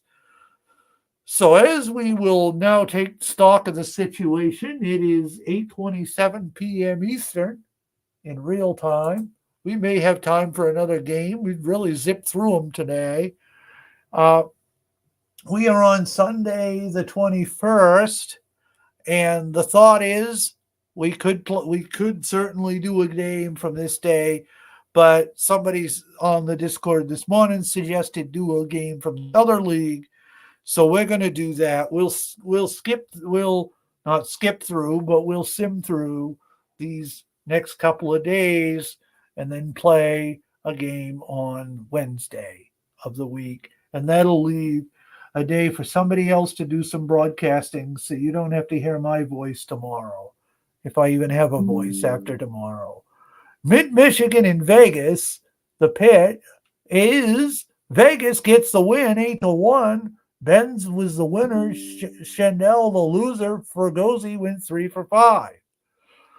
Cleveland and Long Island goes to Long Island 3-1. Franco with a win. Eltrock the loss. Terry went 2 for 5 with a homer. Amazing in Chicago. Amazing loses to Chicago 8-6.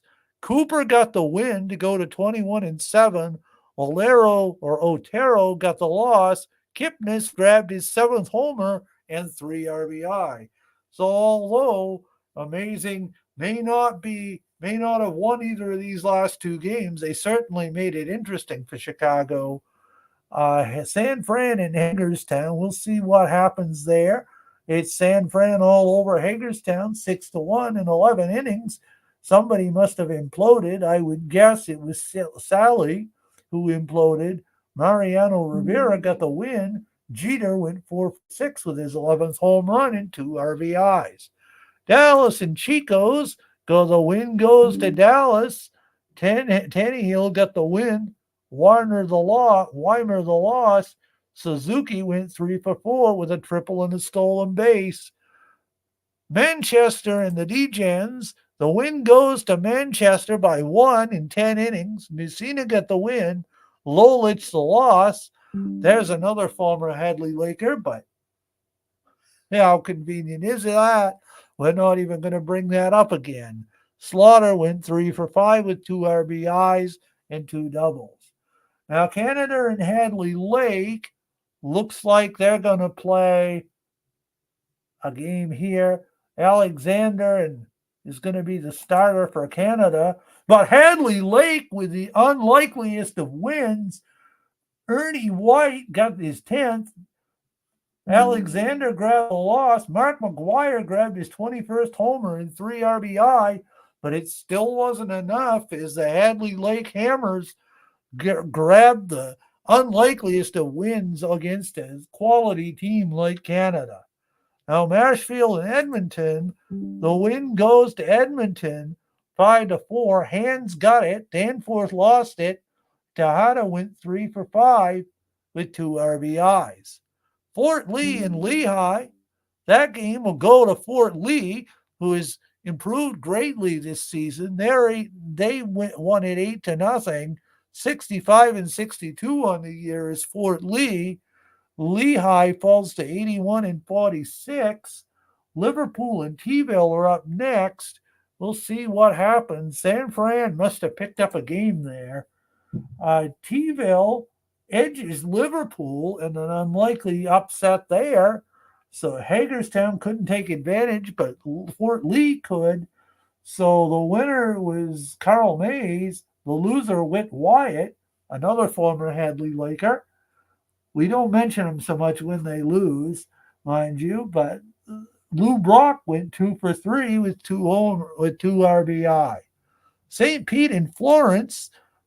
The win goes to Florence over St. Pete. Tyone got it. Darvish lost it.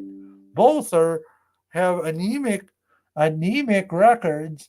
Bobby Veach went 2 for 4 with a homer and 2 RBIs. And Brooklyn and Lancaster. Turns out to be Brooklyn over Lancaster in 13. Gibbons got the win. Tony the loss. Walker went 3 for 6 with a triple and a double. And we move on to the 22nd, which is a Monday. Another full slate of games. Actually, we're going to move back to the 21st. We're going to look and see if we missed any games. I don't think we did. We didn't. I didn't think we did. But we're on to Monday now. And this day we have Dallas and Chico's. The win goes to Dallas 12-6. Vance got the win. Johnson the loss. Tolan went 3 for 5 with 3 RBIs and a home run. Manchester and Degens. The win goes to Degens. Lester got the win. Gentry the loss. Ramirez went 2 for 3 with his 22nd homer and 2 RBIs. Canada and Hadley Lake, it comes down to Newhouser and to be determined. And whoa, Nelly, Canada salvages the game.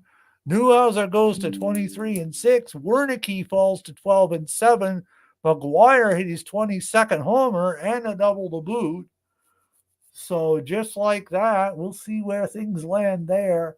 Marshfield and Edmonton. Edmonton edges Marshfield in 10.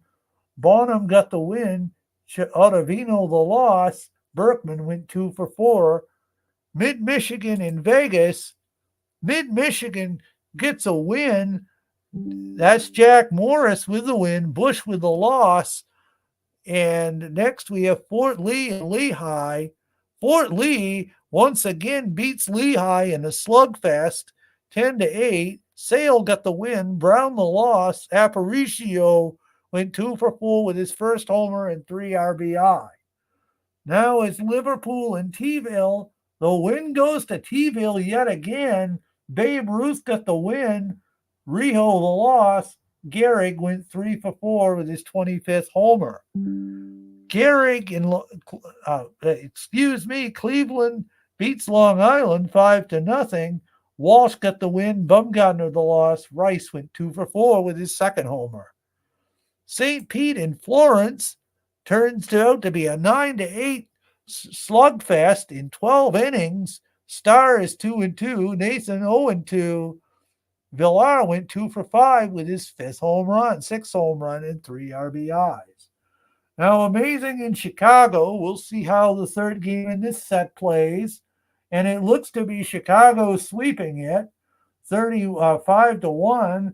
Tiant picks up his 24th. You read that right. Cole Hamels falls to 7-8. And Heath went 1 for 2 with his 25th homer and a steal.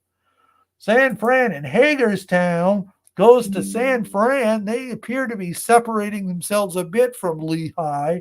And Hagerstown can't seem to take advantage of Liverpool's stumbles. 6-4, it goes down in the books for San Fran. Kovaleski the win, Wright the loss. Jeter went 3 for 4 with 2 stolen bases. Now it's Dallas and Chico's, and Dallas edges Chico's in 10.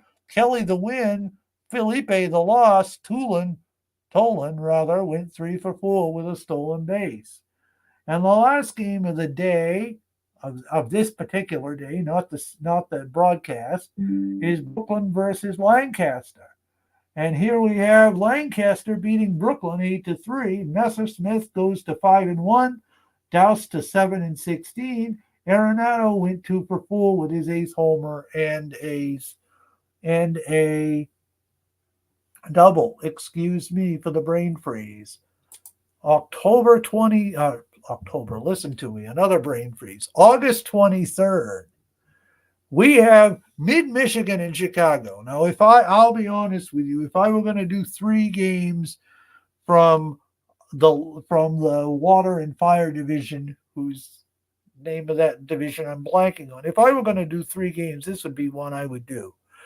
But I'm not. So it goes to Chicago 7-4. Blanche the win. Devereski with the loss. Keller went 2 for 4 with his first homer and 3 RBIs. Canada and Amazing. That's a win for the Amazings. Humphreys with the win. Rodriguez the loss, and Crisp went 3 for 5 with 2 homers. With the double. Excuse me profusely. Brooklyn and Florence. That goes to Brooklyn 5-4. Early with the win. Nathan the loss. Rowell went 3 for 4 with a stolen base. Vegas and Hadley Lake, a trap game for Hadley Lake and a loss for Hadley Lake it is, who loses to Vegas. Smith got the win, Riddle the loss. Longoria went 4 for 5 with 2 RBI. Fort Lee and Chico's goes to Fort Lee, who moves to 67-62. Quintana with the win, Kane the loss. White went 1-for-2 with his 5th homer. T-ville and Long Island, that'll go to Long Island. Saberhagen the win, Shockey the loss. Murray went 2-for-2 with his 9th home run and 2 RBI. St. Pete and Edmonton, the win goes to Edmonton. That's Oswald. Davies with the loss, and Chandler with the save. Marshfield and Lancaster is all Lancaster 10-1. Miller into 11-11. Schumacher 9-19, and Bauer 3-for-4. Now we're gonna play a game on this day, and as I said, we're gonna set it in advance. We're gonna play Liverpool and San Fran. So we'll set that all up, and we will play out the rest of the day and go from there. So Chicago beats Mid-Michigan. Rixey takes the hill, gets a win. He is a hard guy to beat, let me tell you. Verlander takes the loss in a 2-1 affair. Now Manchester and Lehigh would appear to be a win for Lehigh as Manchester gets shut out 5-0. Donahue the win, Lions the loss. Canada and Amazing. And that's another win for Amazing as Chicago appears to be pulling away a little bit. Thornton Lee goes to 13-12. Carlton falls to 20-8. And the next game up would be Brooklyn and Florence. Brooklyn loses to Florence 9-8. Cueto with a win. Collins a loss. McCovey 4-for-4 with his 26th homer and 4 RBI. I almost dread to look at this contest between Vegas and Hadley Lake, but indeed I should dread to look at it because Vegas gets the win 8-5. Bush is the winner. Plank the loser. Braun went 2-for-6 with a homer and 5 RBIs. Not what you want to see if you're Hadley Lake, trust me. Fort Lee and Chico's goes to Chico's 7-3. Seaver goes to 9-12. Key to 11-10 as Chico's grabs the win. Long Island and T-ville, that'll go to a thrilling 1-0 game by Long Island. Wahlberg gets the win. Pennock the loss. And Dykes went 2-for-3 with a homer. Cleveland and Hagerstown. Hagerstown gets shut down. White gets the win. Doc White, I believe. Warren Spahn the loss. Terry went 2 for 4 with his 18th homer and a double. St. Pete and Edmonton, that'll go down to St. Pete 6-5. And an unlikely victory, but Jeffress got the win. Chandler the loss. Ramirez went 3 for 5 with his second home run and 2 RBI. Now the Giants and the Dallas and the Degens. That goes to Dallas 4-2. Rourke with the win. Arrieta with the loss. Murphy 2 for 3 with 2 RBI and a home run.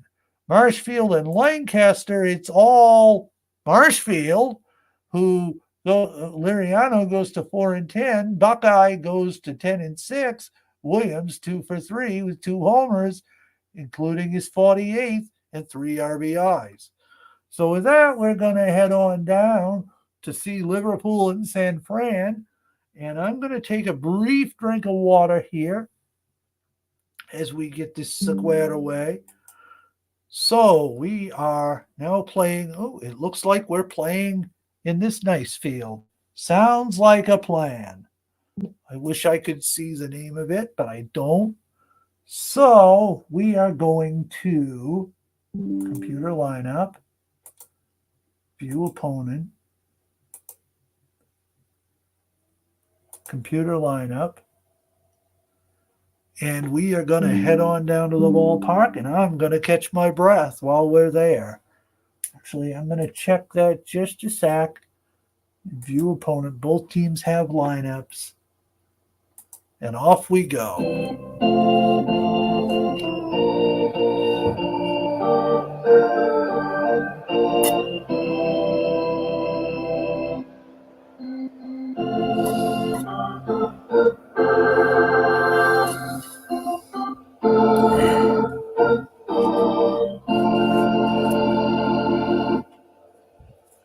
Well, good evening and welcome to PNC Park, where San Francisco will take on Liverpool. San Francisco has won 8 of their last 10. Jack Taylor takes the mound for San Fran. He's made 27 starts on the year and is 14-10 with an ERA of 3.83. It's the second start against Liverpool. He's 1-0 with a 1-0 no ERA against Liverpool. He'll be opposed by Catfish Hunter of full Liverpool. He's made 4 starts on the year and is 2-1 with an ERA of 4.71. His first start against San Fran. San Fran shortstop Derek Jeter is riding a 10-game hitting streak. Liverpool left fielder Joe Jackson is riding a 10-game hitting streak. It's 82 degrees, wind speed 6 miles per hour, out to left center. And let's play ball. So here we are from PNC Park. I don't know if I like this PNC. I'm going to go flip to see if I have a better one. Maybe I do, maybe I don't. It's certainly quite crowded. If I have a better PNC Park, I will certainly load it. I may. PNC. I may not. Well, I got this one.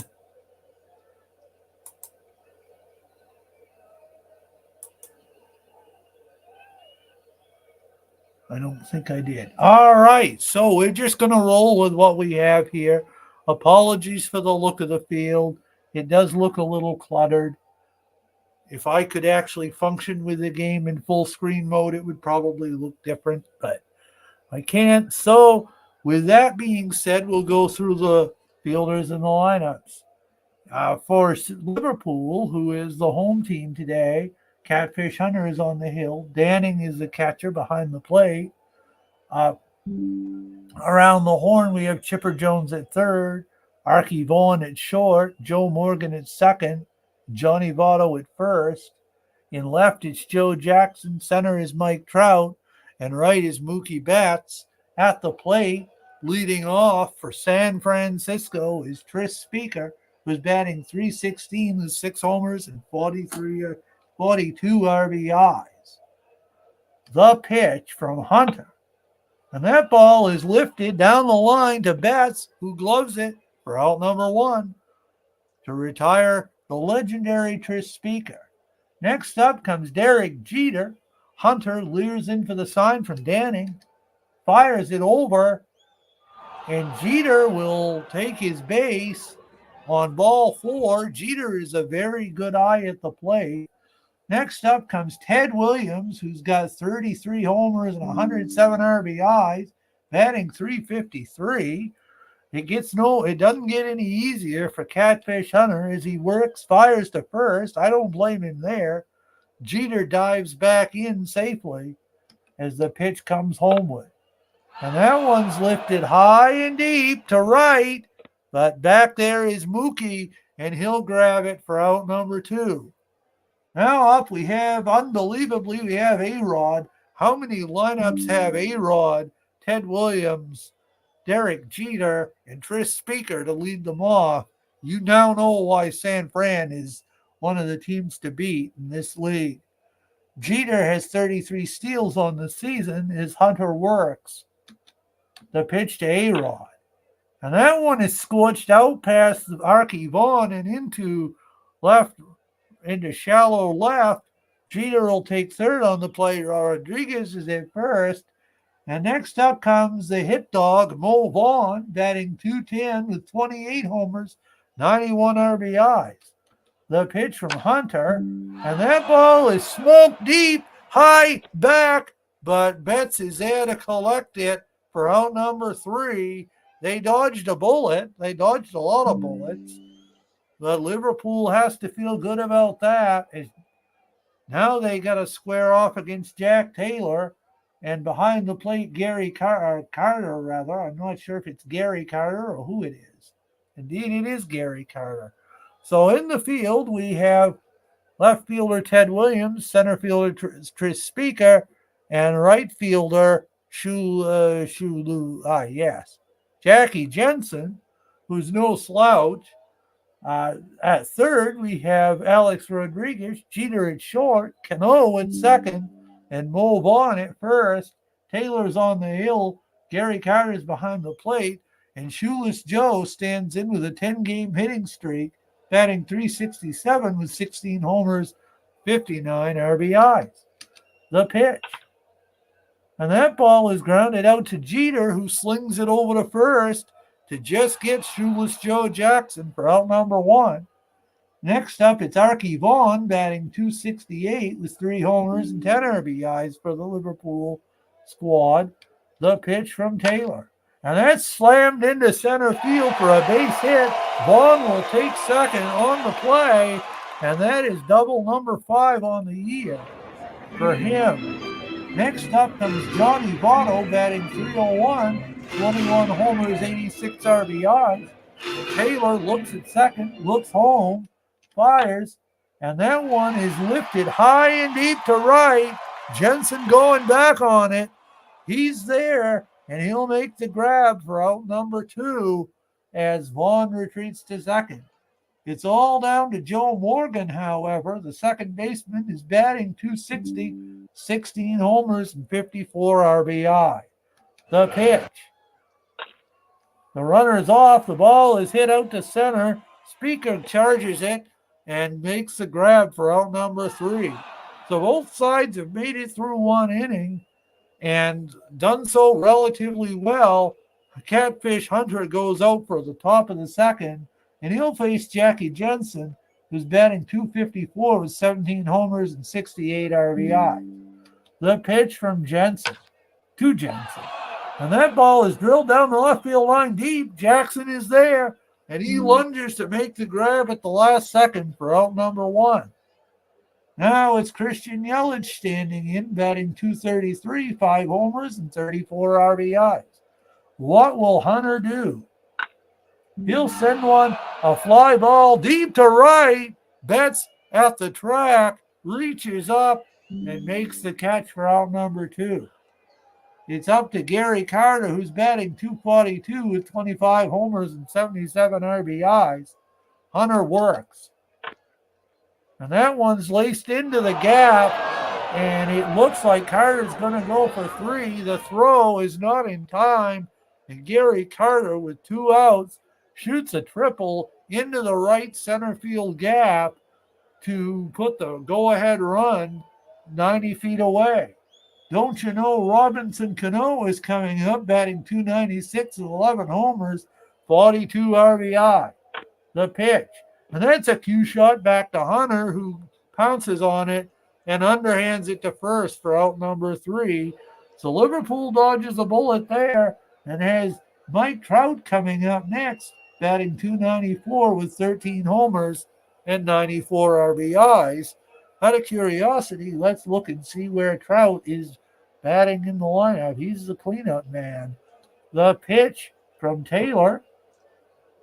And that's swung on and missed for strikeout number 1, strike number 3. Next up, it's Chipper Jones batting .281 with 4 homers, 14 RBIs. The pitch to Chipper, and he chips it to second. Cano gloves it, underhands to first for out number 1.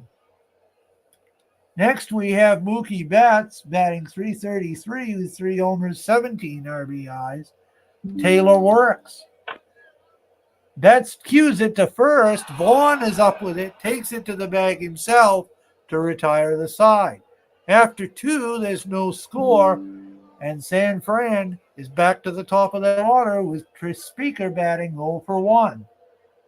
The pitch from Hunter. And that one's drilled into right.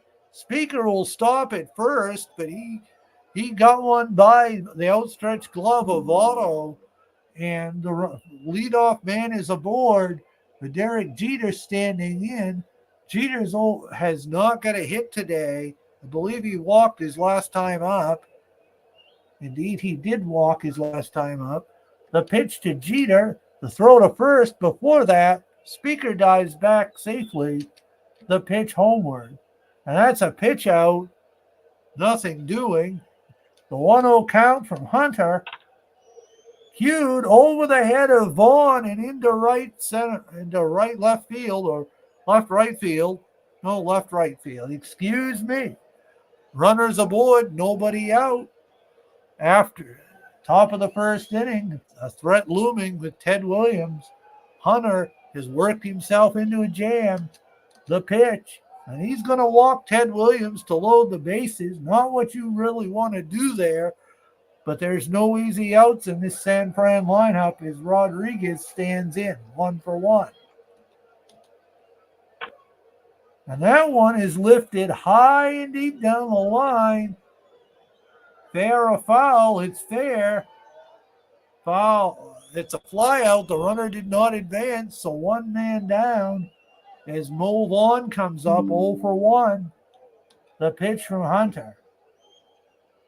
And that's cut on and missed. Big Mo swings over it, trying to put a grand slam in the stands, and he comes up empty. It's all up to Jackie Jensen, who's 0 for 1 on the day. Hunter deals.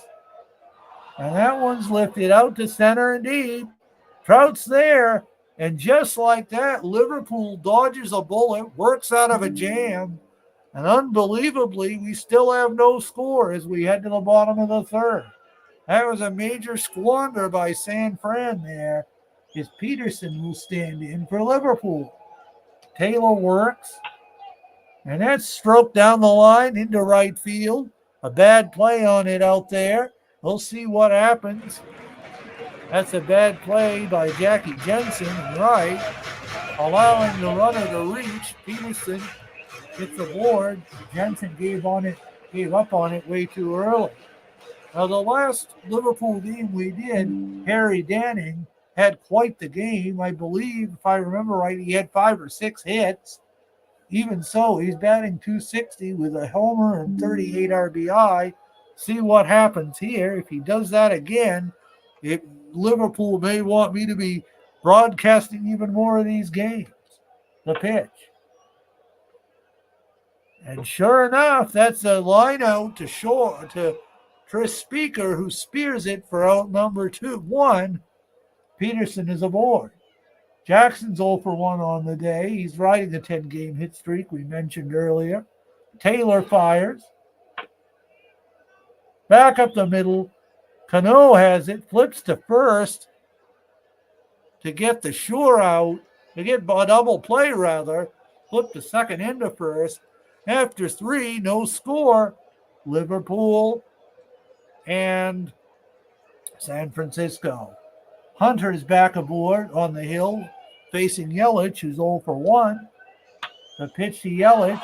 That ball is lifted down the line into the corner. Betts races for it and retrieves it for the first out of the inning. Now it's Gary Carter who got to hit his first time up. He tripled in the second inning. We'll see what he does here. And that one slammed to Jones, who wings it over to first for out number 2. And back and up now comes Cano. Cano grounded to the pitcher his last time out in the second. Hunter fires. And he grounds it back to Votto, who lunges, grabs, and takes it to the bag for out number 3. Headed to the bottom of the 4th comes Archie Vaughn. He's 1 for 1. He doubled his last time up in the first inning. The pitch from Taylor. And that's a looping blooper, but Speaker is there in the right place to get the out for the first out of the inning. Now we have Joey Votto standing in 0 for 1. Taylor works. Cue shot back to Taylor, who pounces, fires over for out number 2. Next up, it's Joe Morgan, who's 0 for 1 on the day. The pitch to Joe, and that's cued back to Taylor past him. Cano is up with it, slings it over for out number 3. So through 4 innings, there's still no score. What a game do we have? Catfish Hunter gets the sign from Danning as Chris Speaker stands in for the 3rd time today. Speaker singled his last time up. I believe he singled to right. Grounded a single between first and second. Yes, indeed, right up the chute.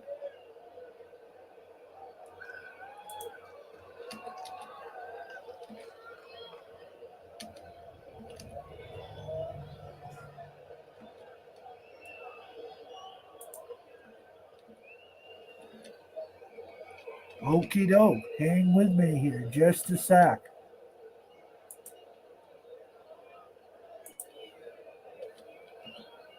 The pitch.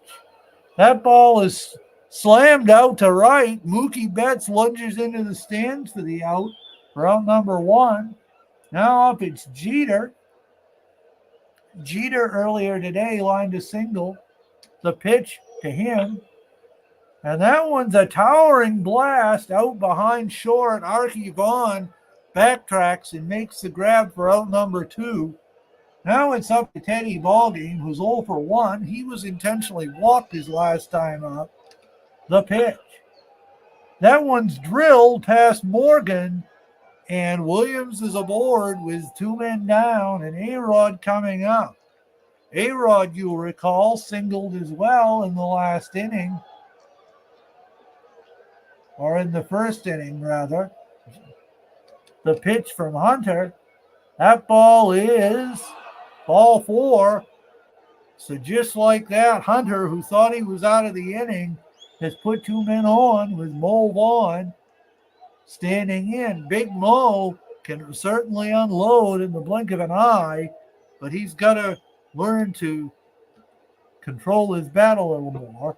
And that ball is caught on and missed. He certainly didn't in that situation. After 4.5, we still have no score. Blackjack Taylor comes up. Mike Trout's 0 for 1 on the day for Liverpool. He awaits word. And that one's drilled to third. Rodriguez gloves it over to first for out number 1.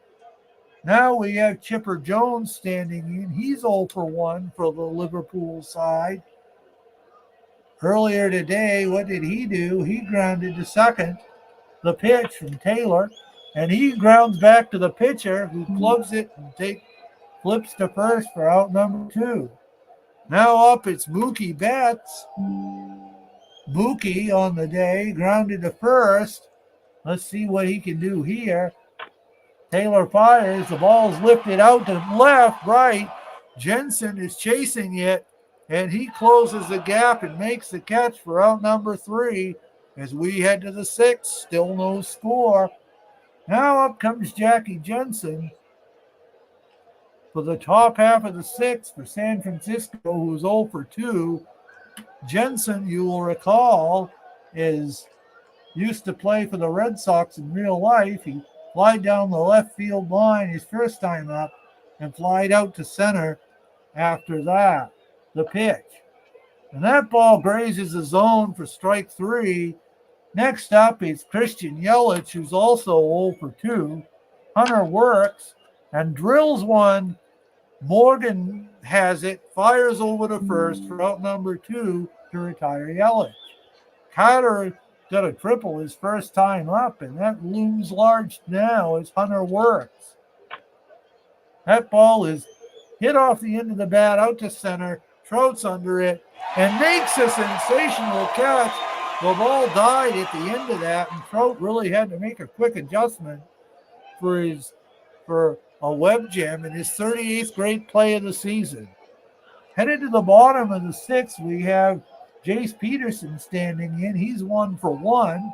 Let's see what he did his last time up. He singled to right. And in the 3rd, the pitch.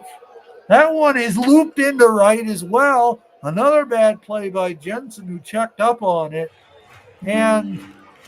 Or a bad play by Mo Vaughn, who really isn't known for his range. And so we find Peterson aboard with Danning standing in 0 for 1. The pitch to Danning. And he catches a hold of that, sends it out deep. Speaker is back, and he stumbles a bit, but makes the grab for out number 1. Shoeless Joe stands in with his 10-game hitting streak on the line. He's 0 for 2. The pitch from Taylor. That one's a nubber out to second. Cano flips to short, fires back to first for the double play.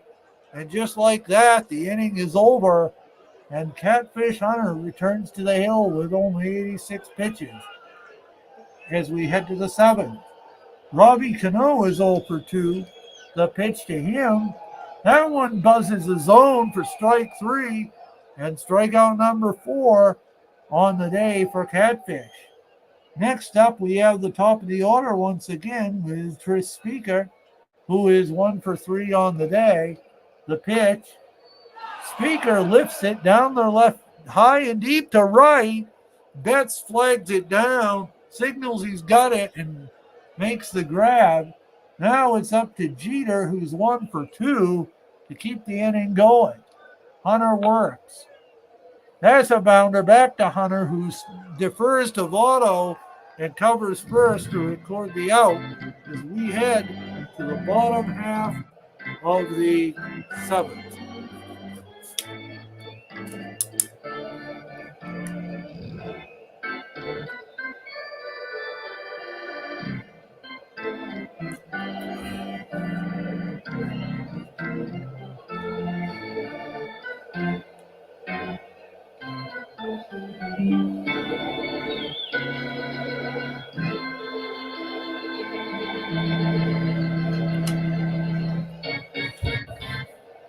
Standing in is Archie Vaughan for the Liverpool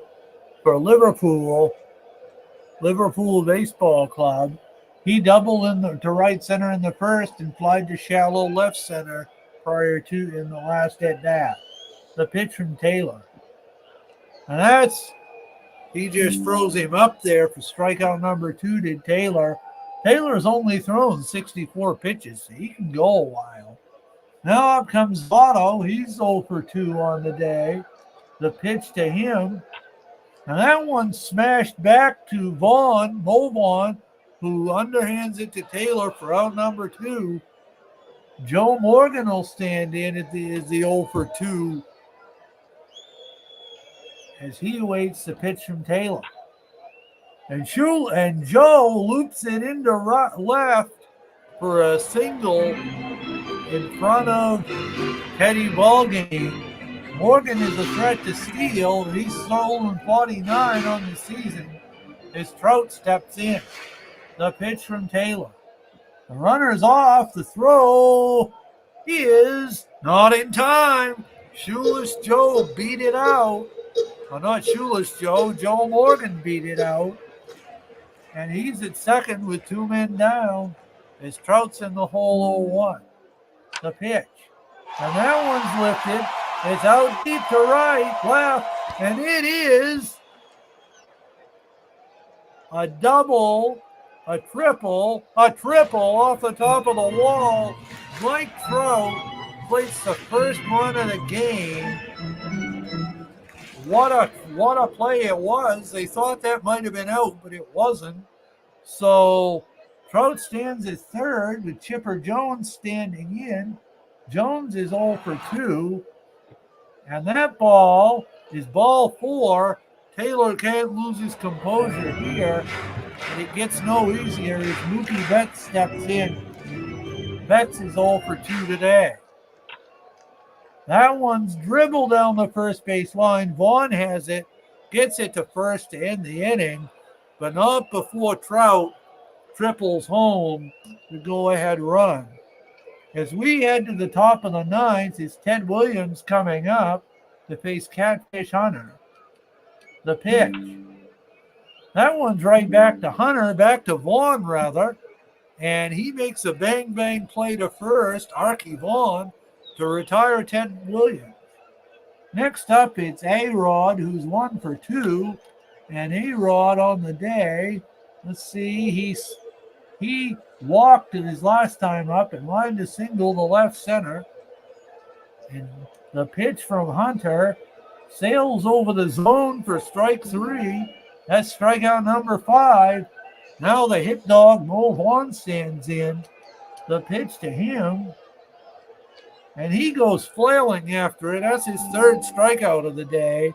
So after 7.5, it's 1-0 Liverpool. And Peterson standing in. He's 2 for 2. The best hitter on the day for Liverpool, it would seem. And he singled the first his last time up and singled the right in the third. The pitch from Jack Taylor. And that's a cue shot into center for his third hit of the day. He's hit as well as anybody and better than most. So Peterson is aboard with nobody out. Harry Danning standing here. He pinwheels the bat, waits for the pitch, and he will promptly send it down the line into right. Jackie Jensen fields it, tosses it back in. The runner can't advance beyond second. So runners on first and second with nobody down. And Joe Jackson standing in with likely his last chance to extend his hitting streak. Taylor works. After Carter, and there's the pitch. And he hit him. Unlucky for Joe, but the bases are loaded. Liverpool will take it. Now Archie Vaughn will step in. Anything will do here except for a double play. The pitch. That one is dribbled to first. They throw home and they get a double play. Or do they get a double play? It's hard to say. It says they got a double play, but it only shows one out, so go figure. Joey Votto steps in with the bases loaded. Or does he? He does. It appears there's been a pitch. And that ball is lifted by Votto high and deep to right. Jensen retrieves it. Danning will come home on a bang-bang play, collision at the plate. Carter dusts himself off, but not before a run scores. So there was no double play. We're headed Joe Morgan standing in, 1 for 3. Taylor works. And that one is drilled into right. A run will come home. And just like that, Liverpool is up 3-0. Mike Trout stands in. He tripled home the first run, the last inning.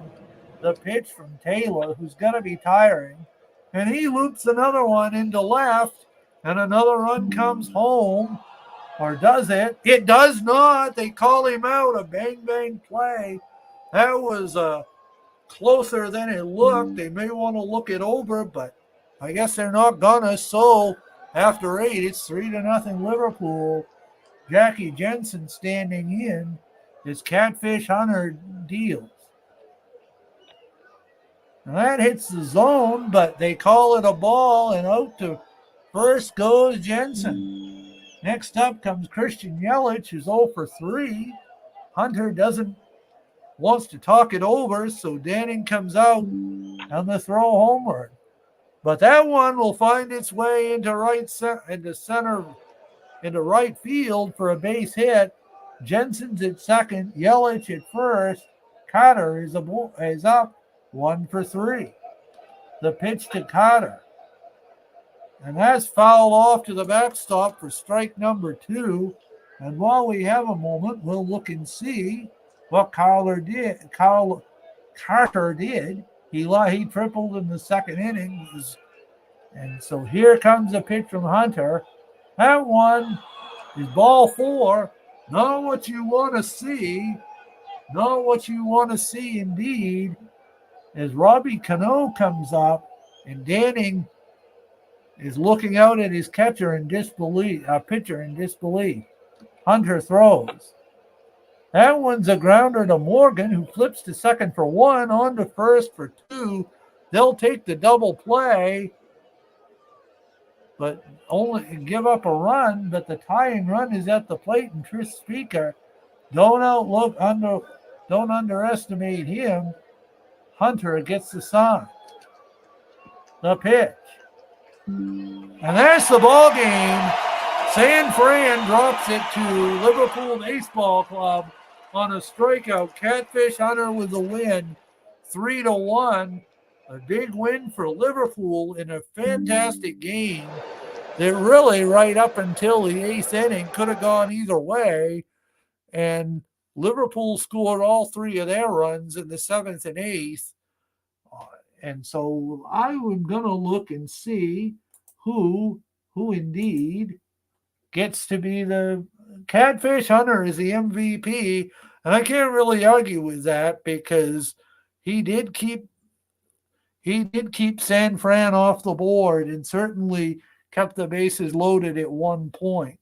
So with that, we are not gonna quite break yet. We'll take a look at the standings. And I must say, I'm totally exhausted just to want to make sure. So the next day will be starting the 25th. Whoever broadcasts next will have the 25th through the 31st of August. And they have some great games. It looks like they have Canada Amazing, Michigan, Chicago, Hadley Lake, and Vegas. Not necessarily a great game, but they also have San Fran and Liverpool. We'll take a look at some of the games going forward here. I'm not simming these. There's Hadley Lake and Chicago again in the next series. Vegas and Amazing. Mid-Michigan and Canada. San Fran has a game against Long Island. Liverpool. So really, there's some fantastic games in the Hadley Lake, Chicago, Mid-Michigan, all of those games. They're going to be great right through that week. We got quite a bit of great play. Hadley Lake plays Chicago a lot. Amazing plays Vegas a lot. Mid-Michigan is in the mix too. Some fantastic contests. And San Fran and Long Island looks to be a good contest as well. And maybe even Dallas and Lehigh. We'll certainly go see what they have on the 31st. There looks to be some interesting games there as well. Hagerstown, Long Island, maybe not. Brooklyn and Mid-Michigan, they play. Hadley Lake plays Marshfield, probably their easiest game, although you never know what's going to take place. Record-wise, it may be an easy game, but records can be deceiving. So all in all, there's some great games over the next few days, and we're winding down August of the Field of Dreams. We'll take a quick look at the standings before we log off. And as I do that, I want to thank everyone for your patience and for listening and for tuning in. San Fran is up on Lehigh by a game. In the Earth Division, Liverpool has extended their lead. Fort Lee is now in second. They're 5.5 out. Hagerstown has fallen to third. They're 6 out. In the Wild Water Division, amazing, Mid Michigan and Hadley Lake are all tied. They are all tied. Unbelievable. Amazing is 68-61. Hadley, Mid Michigan is 69-62. And Hadley Lake is 70-63. So they're all three 7 games over. What a race that will be for the final month as those 3 teams distinguish themselves. Now, in the Fire Division, Chicago has indeed extended their lead. Canada has kind of collapsed, fallen by the way. They have an outside chance. They can't give up on it yet. But I mean, they are 90-41-ish, depending how you count that. There was apparently a glitch of some sort, but it's only a half a game and an eight or 7.5, 8.5 games difference. It's not as big of a deal, mind you, but that's where things stand with the Field of Dreams. I'm going to disconnect this stream because I'm getting a little tired of hearing my own voice, as I know you guys are. I want to thank you for everyone for tuning in, or if you catch this later, probably more games will be broadcast tomorrow. Hopefully Bernie will do some games as he's a great broadcaster, or Steve or somebody in the league. It's a great league, and hopefully we can finish out this week and have a couple of days to recoup and get our manager files updated and look at our injury situations and all of that. So I want to thank everybody for jumping on once again tonight, for listening into this stream. And I am going to zap off of here and bid you all good night. I'm seeing a lot of contents here, a lot of chats. I apologize I didn't read chats aloud, but I apologize for not doing that. So we will, that's one thing where I'm a little weak on. So I want to thank you all finally once again, bid you all good night and good luck. We'll catch up on Discord if people want to jump on there, or whatever the case may be. Maybe somebody else will broadcast tonight for all I know, but not before I upload the league file. Good night and have a good one all.